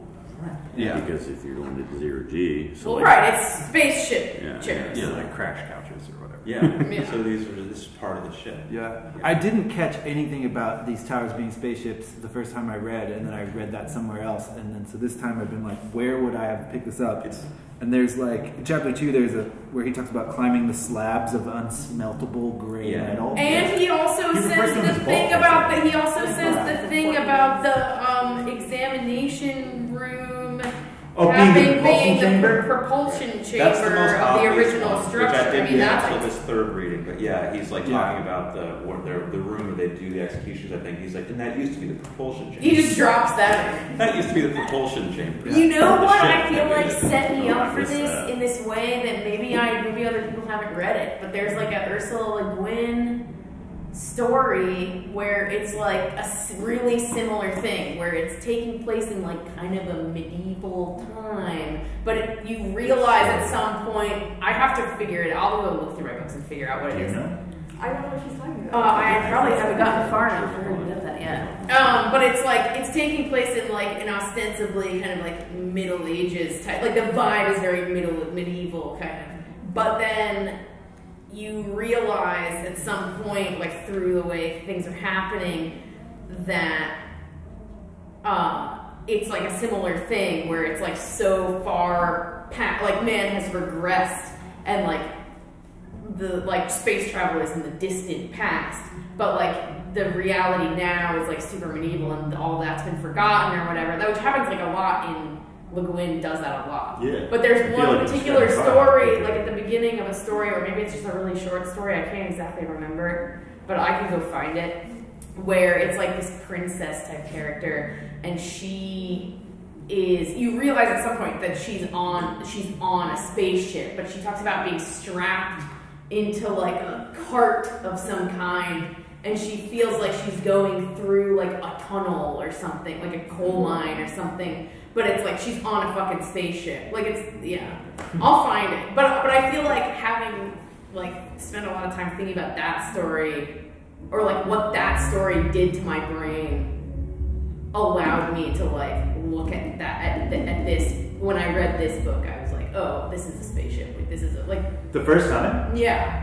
Cool. Yeah. Because of that, though, I think. Not just because I'm, like, smart. Or something. I think I was, like, prepped by that. By, like, having read a lot of Le Guin, where this shit happens a lot. Right. Where, like, the future is in the past. In a lot of her work, I feel like. Yeah. I feel like I didn't realize that they were spaceships until the first time I read the third book is when I realized they were spaceships. I think I got it the second time I read the first book. Oh, yeah. But it might have just been because I talked to you. It's right there if you're reading carefully. I mean, I think the propulsion chamber is really what got it for me. And the top is like the weapons. I guess that could be the same in a tower too. Yeah, they're where they keep their. Yeah, it's like they The have guns to, that they had to service in case of. Yeah, just in case. Yeah. But I credit all of my Le Guin time to picking it that out like as soon as it happened. And okay, also, so we're talking about the Citadel. Underneath the Citadel is this vast network of tunnels. How vast are we talking here? Like, the more I read it, the more I think maybe it's like really vast. I mean, it goes at least to the House Absolute, Right, I mean, right. at the minimum. But that, like, how far down does it go? He also refers to a time when there was a burrowing inhumanity. Right, pre-space. Yeah, like humans had to like go down. Probably. But I think that's his speculation. I don't think that exists. I think that's just him thinking like, maybe this is what happened. Okay. True.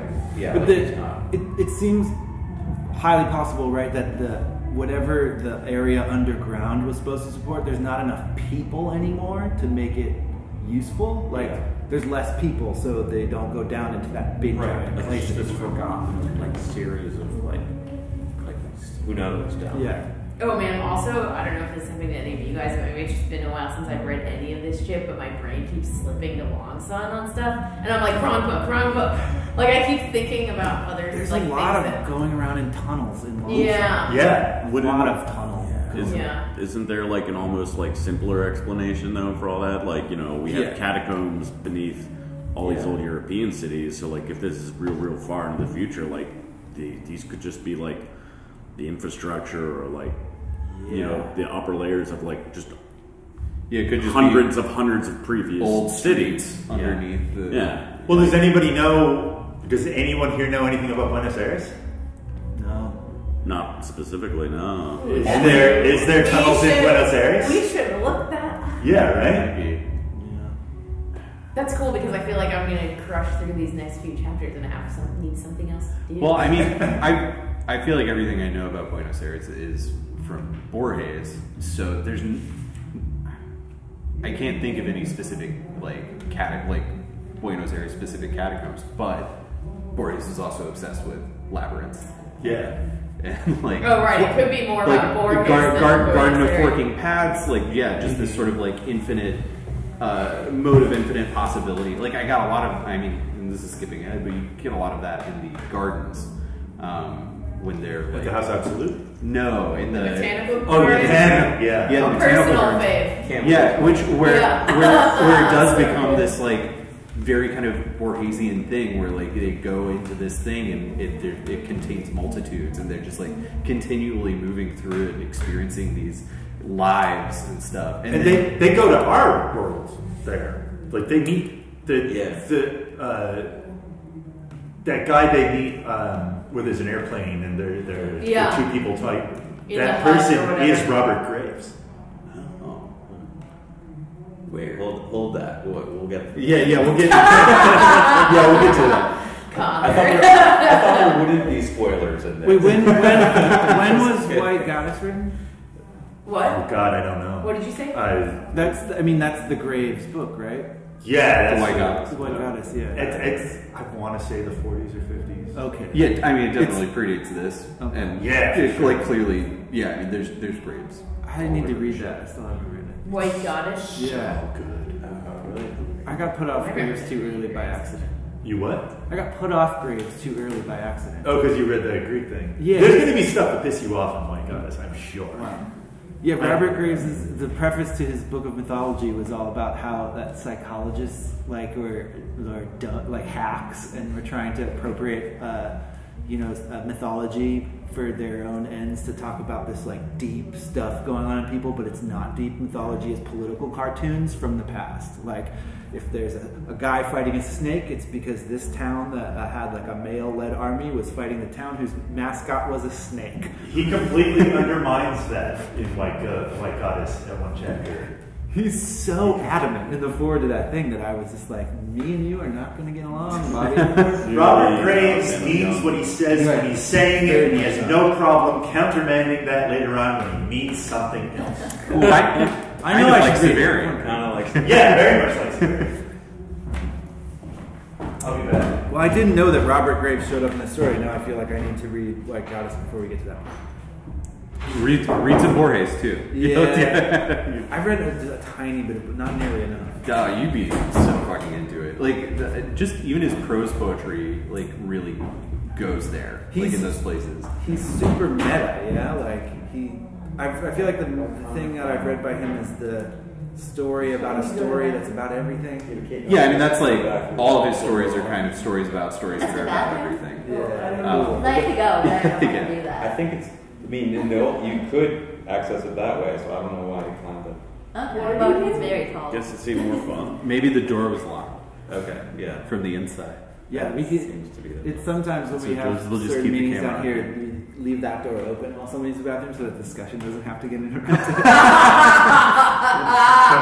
But this group is very new, so no one's pulling that yet. We're not there yet. Yeah, but So I can get up there without climbing. yeah. You have to go around the corner. Okay. The way he's gonna come out. It's sensible. I see. Here he comes. Alright. Okay, good. What is? Well, I was speculating marveling about at why you climbing. climbed up. Wait, what? I was just marveling at your climbing because I had to use the bathroom and I was hoping I wouldn't have to do that. No, I unlocked the door. Thank you. Somebody locked it from the inside and then shut the door. Whoa, who did that? I don't know. Prankster. Some kind of Mercury. theater imp. Wasn't me. I had to pee in No Land Beyond. Oh. This whole book is a pastiche of I, Claudius by Robert Graves. Oh, I love I, Claudius. That's why I even tried to get into the Robert Graves, just because that book was so fun. Yeah, this is I really should. that story over. Oh, it's hilarious. Yeah. Yeah, I, Claudius is like You read it? A laugh riot. Yeah, it's really I funny. haven't read it, but I watched a lot of the show? the show in my high school Latin class. I've definitely thought about watching the show. The show is I never- intense to watch now because it looks like it was made for like $75. Like, Oh yeah, I mean it's that real like BBC budgets have never been great. But Yeah. like, it's Doctor real. Yeah, totally. Yeah, but I, Claudius puts it in shade. They're just like, we got this room, we'll get some togas. Yeah, it's Acting is just what people are looking bare for. Yeah. And they have the best actors. Yeah. Is Brian Blessed in that? I believe he is. Yeah. God, I love him. He's great. But the book is funny. It's like you can burn through it really fast because it's a comedy. It's about a guy who pretends to be retarded so he won't be killed. I had Claudius. Oh, okay. I had a very fun And he's fight. also the emperor. I had a very fun fight with the guy who's the foremost Gene Wolfe scholar. It's like self-proclaimed, actually. He's Which guy? he's published the Which guy? Oh, what's his name? Mark Aramani. But he's in the Facebook group, and somebody asked a question about like, well, Gene Wolfe always has all of his heroes, Silk, Subterranean. They're always lame. Their legs are always hurt. What's up with that?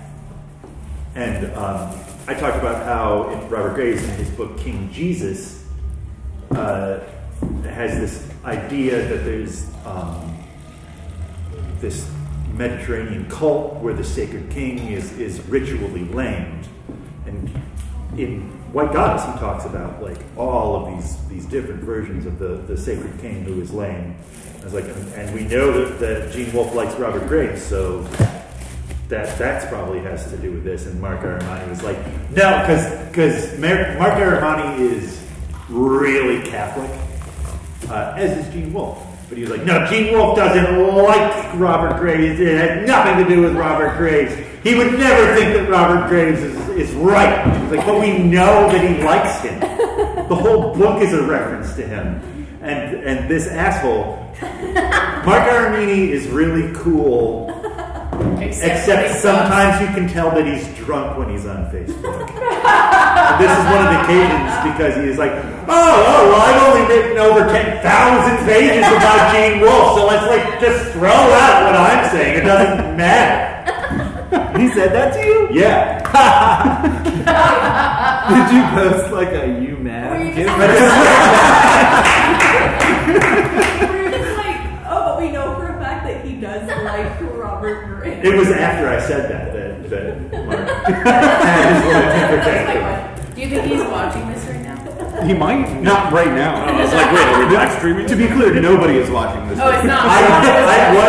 It is live, but that doesn't mean anybody's watching. Oh, yeah. Once this gets archived, I was going to post it to I the thought that Gene Wolfe Appreciation Society. Well, they'll be watching next time because there'll be a cool beef. Yeah, Mark. You assholes! That's tune in. As All soon- the comments are going to be by him in all caps. As soon as this video All of us processes, are neophyte idiots. as soon as this video processes, we have to post it in that group and just That's what I'm and just see who gets mad. To be clear, Mark Aramani does know more about all of this than anyone else. You heard it here first. But Borsky's more fun. Ooh. There's this guy that wrote a book about, he wrote Summer Labyrinth, and everyone agrees that everything he says is wrong, but you should read his book anyway. Yeah, that's why I don't have it, because all the Amazon reviews are like, yeah, no, this is just this guy's personal opinion about this book. He's pulling it all out of his own ass. It's just really just so wrong. It's just completely wrong. Everybody agrees. It's idiosyncratic But it's interpretation. Like, it's a fun book. He just makes weird leaps. Have you guys read the entry about the Atrium of Time? No, let's. I will read it aloud. Please, right? I feel like It we begins. answer a lot of questions this way. Is that what you call it, the Atrium of Time? Because of the dials, I suppose. No, the dials were put there because we call it that. That's the intro, which is so good. A time-traveling portal to a larger structure, like the ground level of the last house, located in the heart of the Citadel. It has some broken timepieces at the center, and statues of different animals stand at each wall. I'm not going to read all these animal names. The surrounding building is inhabited by at least Valeria and her old servant, her old nurse, ? But it may also house Catherine or the maid who plays Catherine. So two different people, by the way. Catherine or the maid who plays Catherine. We don't know. That may be one person, that may be two. Oh, then they just talk about the animals for a while. Which I want to know more about the significance of those animals. Well, it says... There's 4 mentioned, right? There's a couple mentioned. Regarding the animals represented by statues, the Barry Lambda comes from an earlier time, the Paleocene, around 50 million years ago, and the others are contemporary to each other in the Pleistocene, 1.8 million years ago. While the Glyptodon originated in the Pliocene 5.5 to 1.8 million years ago, it seems to have survived into the Pleistocene. So I guess they're all real animals from... It's like Smilodon, Arctuther. Right. Glyptodon, Barrelanda.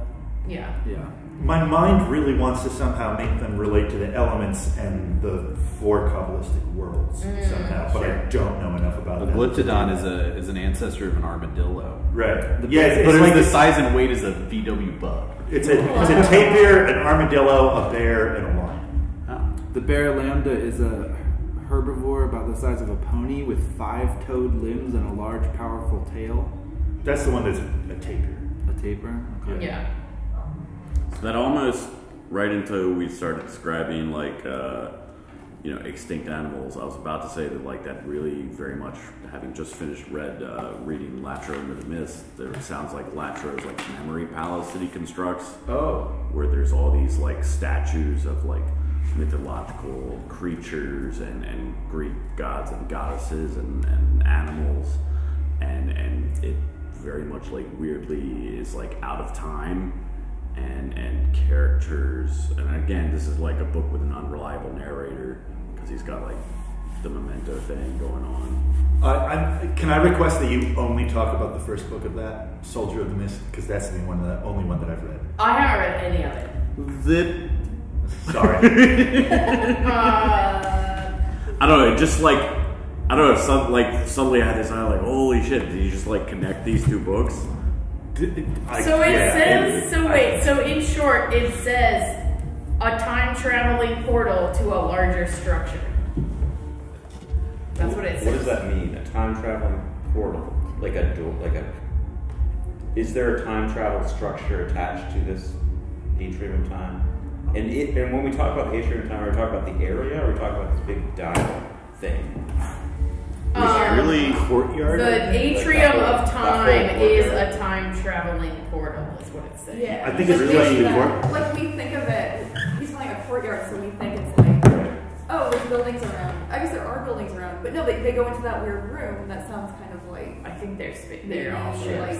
a control room or something. Right. Could it be the exterior of the ship, some device on the exterior that somehow is related Yeah, to it could just be something that's we don't know what it's attached to. Yeah, part of it's functioning. And it is open air, but what? Yeah.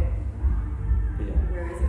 Yeah. Because he just kind of pops out. Mm-hmm. Well, if it's a time travel device, mightn't it be like it's the center and the outside of the ship, like the circle whose center is everywhere and circumference is nowhere kind of thing?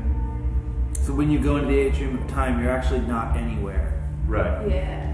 But it's like it's just like where you move from our world into it, and then you come back out. Right. But you're not anywhere when you're in. It's like the stream. What's that fucking stream's name? Because with an M, Malabrot. Stream? It's in the 5th book. Oh, the corridor stream? Madrigal. That one? Yeah, the stream that flows between the worlds. Yeah. Well, this sounds like one of his short stories that he wrote called "There Are Doors."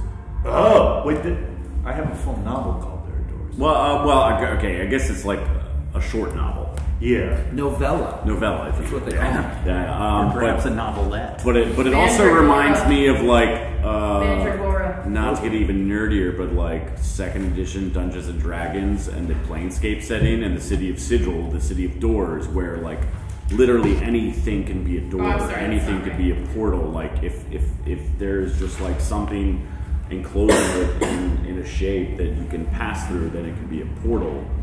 And that's how his book There Are Doors are. Like the doors don't have to be like literal doors, like they could just be anything that you could loosely interpret as a portal. Yeah. So like what if he's also using that with the atrium of time? And if it's a place that exists outside of physical space and or time, like that just makes a lot of sense to me. That portal isn't referring to like a doorway per se.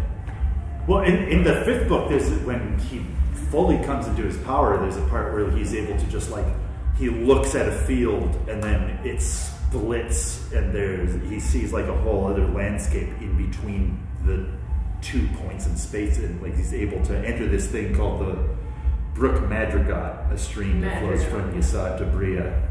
As water falls downhill. The 5th book is the Codex? Yeah. Doesn't he do that at some point in the other books when he's like in that hermit's house? In the last Master, yeah, he looks out different windows and it's completely different scenes. Right, and you have to approach it from the right way. Different floors are in different times. Different floors of the house exist in different times. Okay. The top floor of the house is in a time that never actually exists in this world. Right. Because it's where the world is destroyed by ice. But in reality, the world is destroyed by water. Well, I mean, have you ever heard of the like geological theory of like the ice ball Earth? It's I mean, like a fairly common theory in geology. It's not necessarily like widely accepted, but it's not like considered completely stupid either. Is the idea that in our actual world, in our distant past, the Earth was pretty much completely covered in ice except for maybe a thin band around the equator. Mm-hmm. So like maybe it's actually a reference to like that distant past. Well, I feel that the last house, the top floor of the last house looks out when the sun has completely died. Right. Okay. That's the thing he is trying to prevent happening. Right. The world of his failure. Yeah. Okay. It's definitely like heavy metaphorical then. Because if the sun died, the Earth would have been inside of it already. Right, but that's not what happens here because... Oh, we already talked about this. Yeah, so Sorry. the sun's artificially dying because Typhon put a black hole in its center. Oh, so it's not going like Red Giant. Right. Right. It's just being sucked up. Interesting.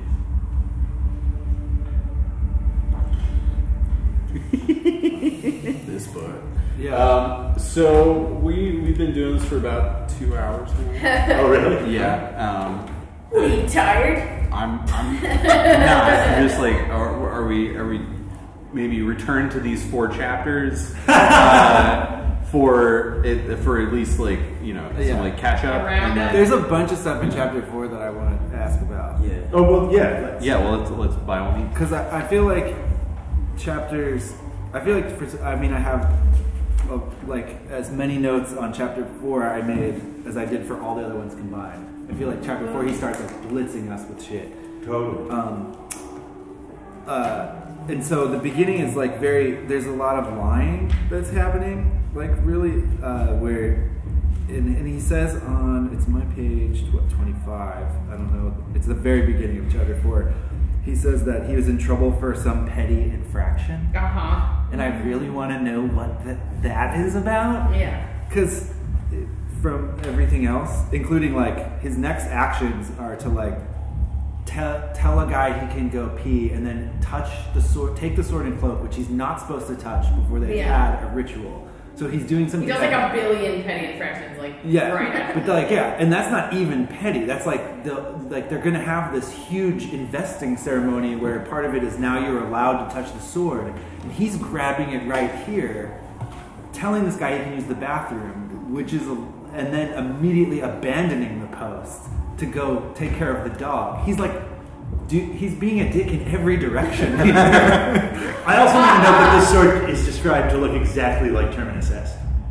Oh, it is? It's a carnifixal sword with a flat top. It's exactly Terminus Est. Do you think that means that it is the same sword? Or no, I think that it means that Terminus Est is not special. Right. Yeah, I mean, it's a tool. Mm-hmm. That's what it's for. It's one of their standard things. I mean, it is like kind of described to like actual like executioner swords. Yes. Like it doesn't. Well, I mean, they might all have a similar one, but it's like the one is special for like sentimental reasons or whatever. Yeah. So, there are many like it, but this one is mine. Yeah. Like sort of I've like picked up on what you were talking about in this reading, but to me, it's like I kind of am reading Subterranean in these chapters as just like this mischievous little boy, like a character, like a Huck Finn kind of like, or Dickensian sort of boy, like really just messing around and capable of just like pulling these little pranks, like not the super serious. Well, guy. he is that boy, but it's his description as an adult of being that. Yeah. So there's like a lot of color to anything that he says. Yeah. Right. Yeah, totally. But like, I feel like he's portraying himself here. It's like, I was, doing, I was cleaning up as punishment for my petty infraction, and then I came up with this clever idea to get the dog in, and then this clever idea. But it all just kind of reads to me. And then this is later when he talks to Valeria. So part of the thing, I guess, that makes it seem so sinister is that this next time that we ever get to see him talk to someone else, he tells outrageous lies for no seemingly real reason. Yeah. Like when he talks to her, she says like, I heard about the Tower of Torment. And he's like, I told her that at least was a fable. Yeah. Right. Yeah. But I don't think that's a lie. I think that I think that's a misunderstanding. Oh, really? I do. I think that he doesn't see it as that. To him, it's home. I think there's many times where lies are actually him just not getting what's going on because he's so wrapped up in himself that he doesn't. He's been indoctrinated since he was a kid that there are clients. Right. This is a service. I mean, I've read it as a lie, like as an attempt to shelter her from a dark truth. But Yeah, it might be like that's he just wants my to impress interpretation. her. Oh yeah, I think that there's Anything. several points in the book where he just doesn't get what people think of him. he really comes But before off. that, he says that he gets that. Yeah, he talks He about. says multiple times that like when he talks about like going into the town and like how the townspeople feel about what his people do. He's like waxed about it already a fair bit. All right. Well, he said before that he lies to impress people and he likes her, so it's like, oh no. I don't think And there's lying any is the reason most to read impressive it as not a thing. lie, really. Yeah. Personally. What? You what? I don't think there's any reason to read it as not a lie.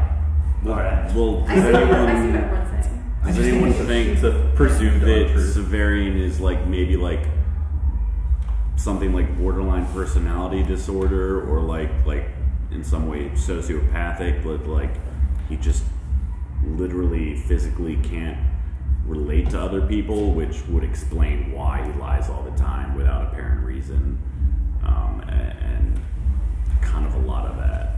aspects of him.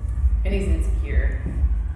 And he's like very self-centered, and everything's like how the world relates to him, and that's it. Right. I think he's autistic. Well, that's another possibility. It would be less severe. It'd be interesting inversion of I, Claudius, in which I, Claudius, is a very clever man who realizes it's in his best interest to pretend to be stupid. Whereas here we have a guy who is like doesn't understand his own capacity and just believes himself to be very smart and to have a perfect memory. Which he clearly doesn't, because he can't remember. Like his earliest memory is not his first, not being born or anything. Like, I forgot he claimed the earliest thing he can remember is being a child playing with stones in the yard. Like that's not a perfect memory. He's forgotten something. Blatcher suddenly makes more sense to me now. Because I completely forgot that about Severian. He's like, I have the perfect memory. Oh yeah, I mean that's proven fallible. So. Oh yeah, Latro's the exact opposite. Yeah, he literally can't remember anything the day before every night. That's funny, because then Silk is the exact opposite of Severian on another axis. But not with the memory, but just within like his effect on people around him. Is he like a priest or something? He is. He's kind of like the most sweet person that could possibly exist. Jen has a different idea. Oh, I think he's a little annoying. I mean, he is a little annoying because he's like, he's kind of slow. He doesn't understand what's going around him, but he's like the most well-meaning human being. He has such. We'll wait till we're doing those books. Oh, I love that guy. Yeah, you would. I don't know. I think as a woman, it's hard to love him, but like I think. Well, he's a priest. Easy to love him as a dude. Easier. Yeah, I mean that kind of makes sense. Yeah. Which we'll get to that when we read about him talking about somebody else. Yeah. We all hate now. Well, at that point, I mean, I feel like at that point, with Severian, I feel like we can kind of suspend our thing and be like, he's intentionally a misogynist. But then I think once we get to Silk, we have to start talking about Gene Wolfe and being like, once you have more than one protagonist that is like has problematic relationships with every single woman. I never necessarily believed that it was like his relationship with women was intentionally so. Wait, say that again? I don't necessarily believe that it's intentional. That Severian is so like wrong with women. Yeah. You mean Gene Wolfe? You don't think Gene Wolfe is self-aware about it? I'm not sure. Yeah. I'm not saying definitely not. I'm just saying I'm definitely not as sure as some other people have been. I'm not sure at all. I certainly don't think we could grant Gene Wolfe like 2018 levels of woke. He doesn't have. Especially in 1980. 19. Yeah, for sure. It's problematic. 99. Yeah. I mean, yeah. So two things that made it so that people didn't want me to talk anymore in the Gene Wolfe Appreciation Society is asking if, how many people there were Catholic, but then asking how many people there were libertarian. Ooh. Because there's I feel like that's a thing that I've noticed, that Gene Wolfe fans are often libertarian. Libertarian Catholics specifically? Mm-hmm. Is that very a thing? interesting. This could just be people on Facebook talking about fantasy novels too. It's not just people on Facebook. I people that I found out in the world. Yeah. There's truck drivers love Gene Wolfe. No shit, because so long. Because I can just keep reading it. Okay, well, they listen to it. At the beginning of the meeting, you said you'd given it to a couple people, and they were like, "Yeah, I couldn't get through it." I've had that experience too. Like, I've given it to people, and they're like, "Yeah, this isn't for me." Like really? Like, yeah. I mean, it's really intimidating to start a thing. I only got one. Well, I also think like people like Adam and like Brian, like we were talking about earlier, it's like some people just try too hard to understand it at first go through. Yeah, it's like definitely you get to the looked at first it point where you're like, what the fuck is he talking about?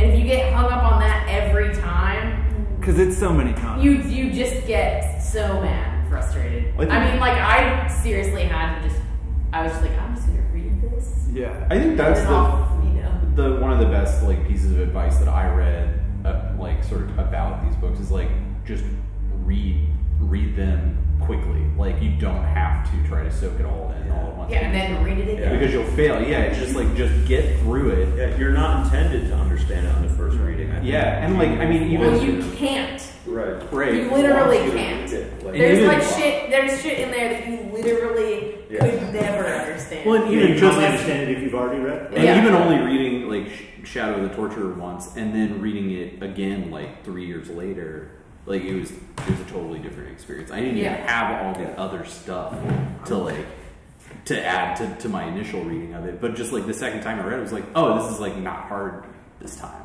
And the first time, maybe I was like really high a lot. The first time I read it. Sometimes that helps. No, probably not the first time. I read it. But Why aren't yeah. we high now? I guess. Yeah. I'm high Gene Wolfe. The first time I read this, I had never smoked weed. Wow. That's like, I feel like that's probably, that makes sense. You know, it's right before I came here, Caroline was like in my house and leaving to go to Germany or whatever. But we were talking about, I was like, I had just read that thing about the like lunar eclipse or whatever, and I was like, duh! And she was like, something crazy going on in that book, and I was like, no, we're just reading the lexicon, you know. And she was like, damn, I really should read those books, and I was like, you really should. And then I was talking about how, well, yeah, I was like, you know, read them and then read them again or whatever. And I was talking about that concept where you just have to read it once and like not worry about it, and then when you read it the second time, it like makes more sense or whatever. I think that's a lot. And she said she, because you know, Caroline spends her time reading like the densest philosophical text that like no human can, like Wittgenstein? very few humans. She can read. Yes. She's like in there. She can read and break down and like synthesize like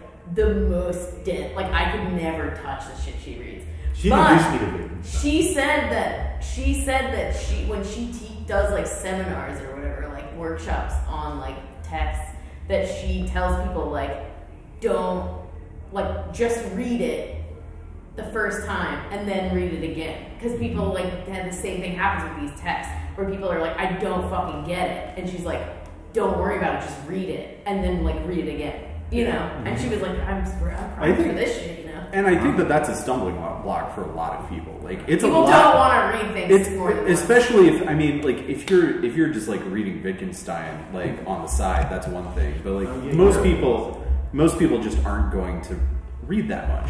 Right. and so if you're tossing them a fantasy novel, you're like, hey, like, you know, here's a fun thing that you'll enjoy.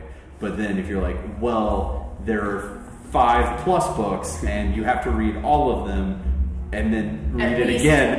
Yeah. It's like that's a tall order, right? And I think that's totally understandable. Well, my pitch to her too was like, I was like, you read. Like you can read. I was like, you can read these books. Like, you know, totally. It's I think for a lot of people, but I was like, you can. It's a much easier sell for somebody who is down to like dig in and like, you know, like let it wash over you once and then go back in again and like kind of try to break it up. Like that's, I mean, it really rewards that kind of analysis. Well, but most people aren't trying to read a book more than once. It's interesting too, or even one because time. it's interesting too because she is like, I have a really hard time reading fiction. Like I don't really read fiction. Like it doesn't really hit me in this way. And I was like, this book doesn't work like most fiction. Yeah, this straddles fiction and nonfiction. This well, is almost nonfiction. Okay, let's bring it around. Just a little blip comment I made earlier about the Bible, which is that I personally think that like this kind of science fiction is like the modern day version of the Bible. Definitely. And that the Bible is obviously like a pretty cool text with a lot of shit in there, but it was written for people in the past who process things in a very different way than how we process them. So now the only way people can really like access the Bible is through like these intermediate, you know, priests. Yeah, exactly. but science, to me, science. The reason I'm so into science fiction is that it does the same thing because it's allegory, right? It's like, to me, science fiction is more potent than any nonfiction, and it's more nonfiction than nonfiction because it gets at the same shit, but it kind of comes at it sideways. where you have to process it to get to that point. Well, Whereas and this is how I was describing it to Caroline earlier, it's like nonfiction, there is no such thing as nonfiction. And so nonfiction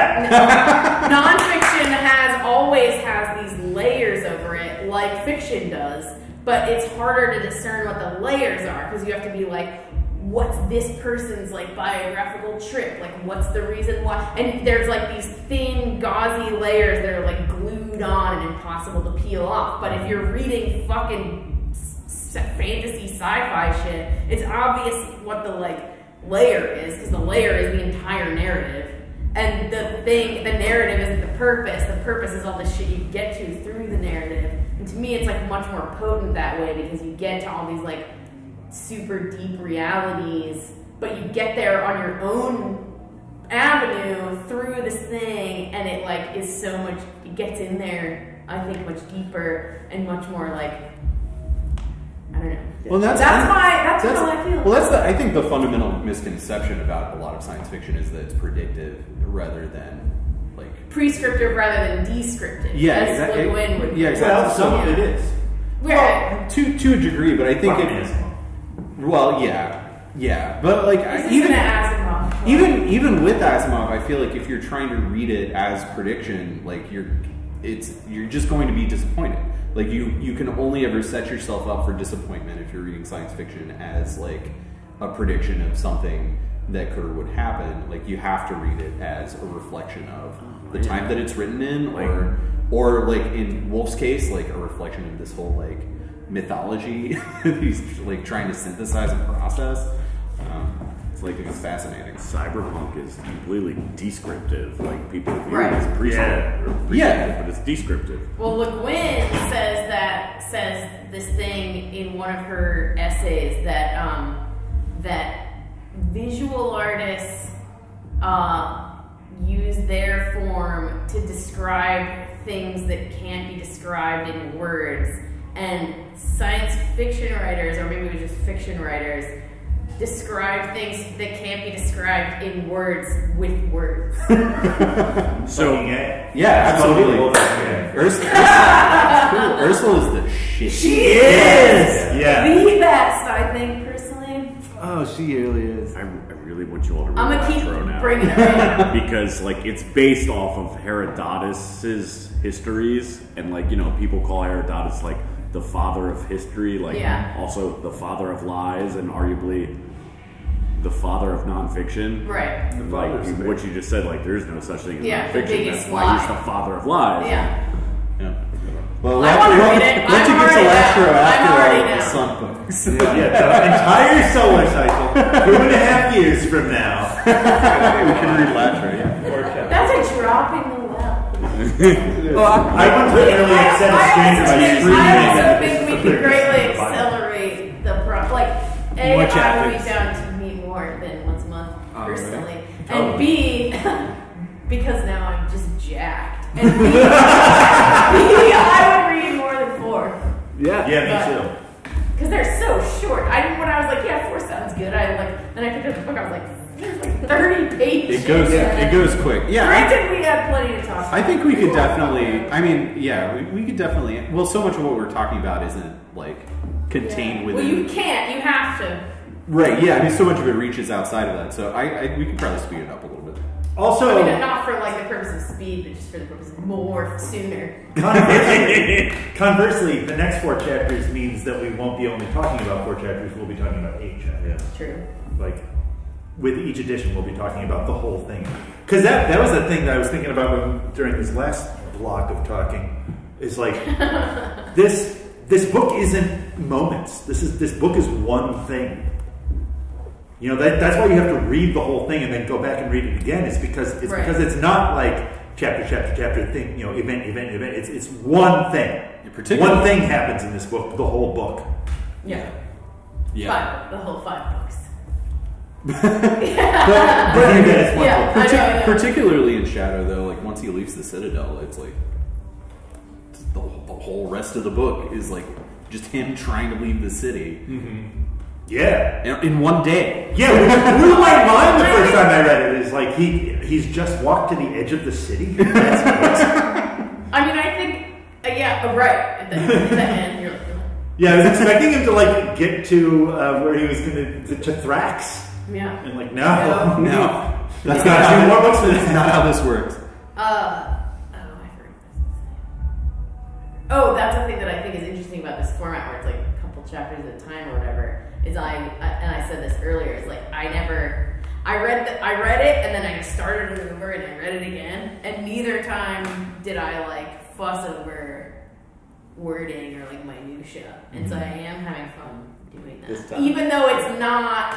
Even though everything you said is obviously true, it also is pretty fun to like underline shit. Yeah. Oh yeah. Well, I mean, a certain amount of chunking, I think, helps focus our discussion about it too. I mean, even if we are reaching beyond constantly, like we at least have a focal point. It's good because there's so many details at each point, so it's good just to go through it, just comb through it. Mm-hmm. Yeah, I mean, if we were trying to talk about the first 8 chapters as opposed to the first 4, like, would we have really gotten to like Atrium of Time or like or the giant one? Well, before we analyze all this, is there something we've missed in the first 4?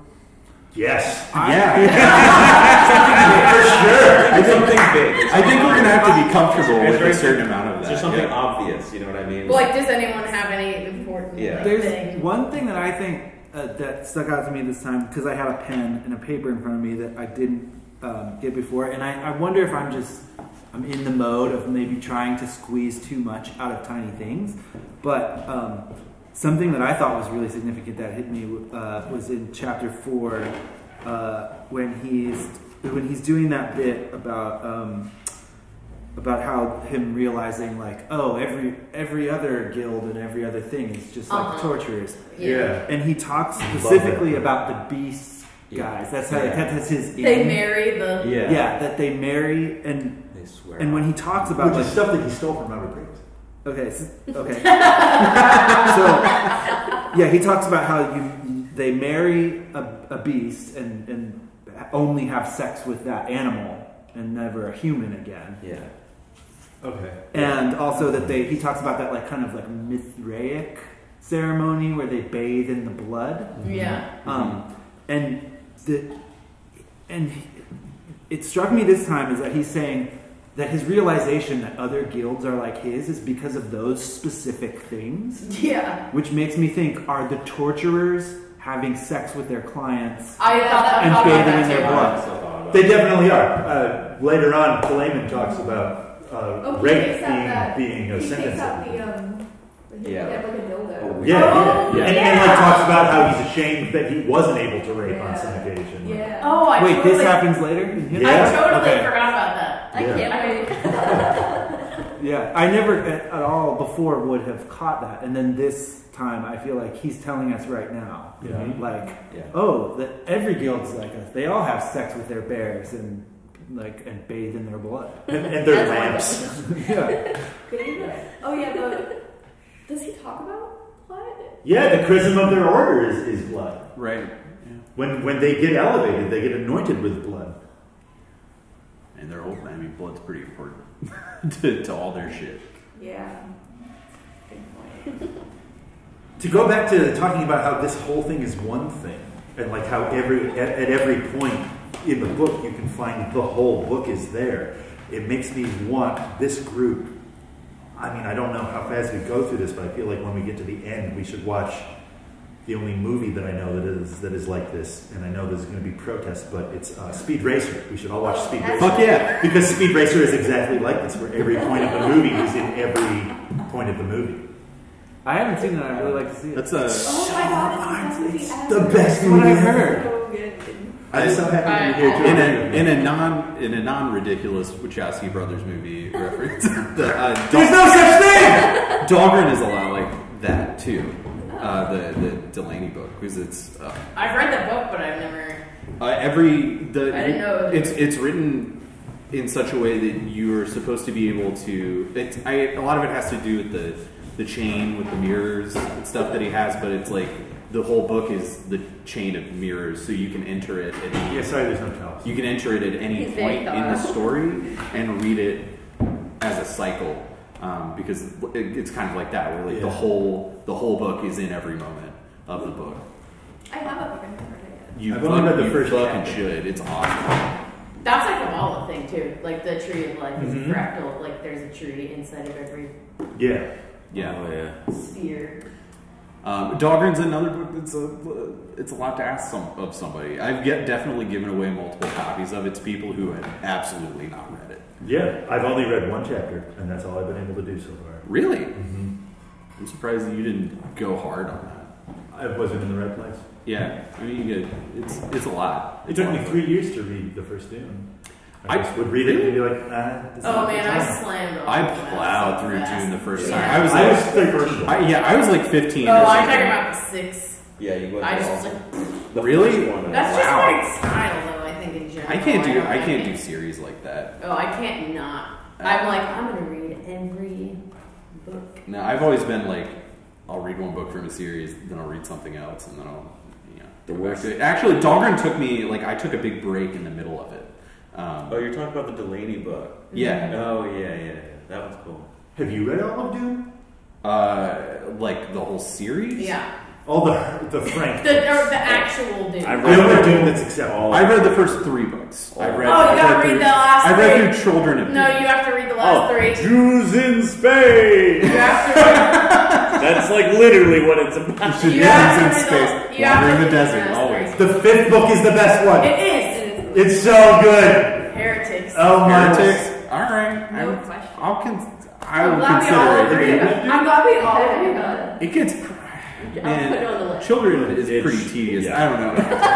What? Children's pretty. What? Also, the last 3 are It gets so unlike. tedious, man. They're so unlike the first 3. Yeah. Yeah. I mean, I know, like, God Emperor, like, is Frank Herbert just like, all right, fuck it, I'm gonna change everything. Yeah, it God skips. Emperor is the it one that skips- I found tedious. It skips. Yeah, I found Which that one? tedious. God Emperor is the one that I found tedious. I It's still still- beautiful. But it skipped. That's like a 10,000 year gap, I think, Yes. between Yeah. 3 and 4. Yeah, I mean, it's a, And it's then a there's big gaps between the other ones. There's 10,000 years between 4 and 5 because there's supposed to be 2 trilogies with something in the middle. But then. he Oh died. yeah. Oh my God. That is the saddest thing. The ending of the 6th. It was like my life is over. And fuck Brian for what I'm he did. ruined. Yes, I agree now. All right, well, now that we're talking about Dune, I'm. You want to call it? Maybe we should call it. Yeah. All right. Oh yeah, we were. Cool.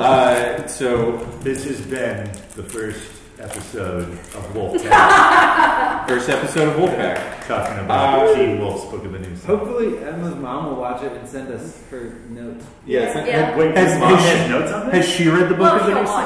watch it. Oh, okay. She Yeah. doesn't have notes on this. Right. No. Maybe she will after. It should Yeah. encourage her to keep up. Yeah. Is that wine box empty? Almost. All right. There's more. I mean, it's not empty until you've taken. Well, no, you have to take the bag out. That's You what can I'm get doing one right bottle. now. Bye, everybody.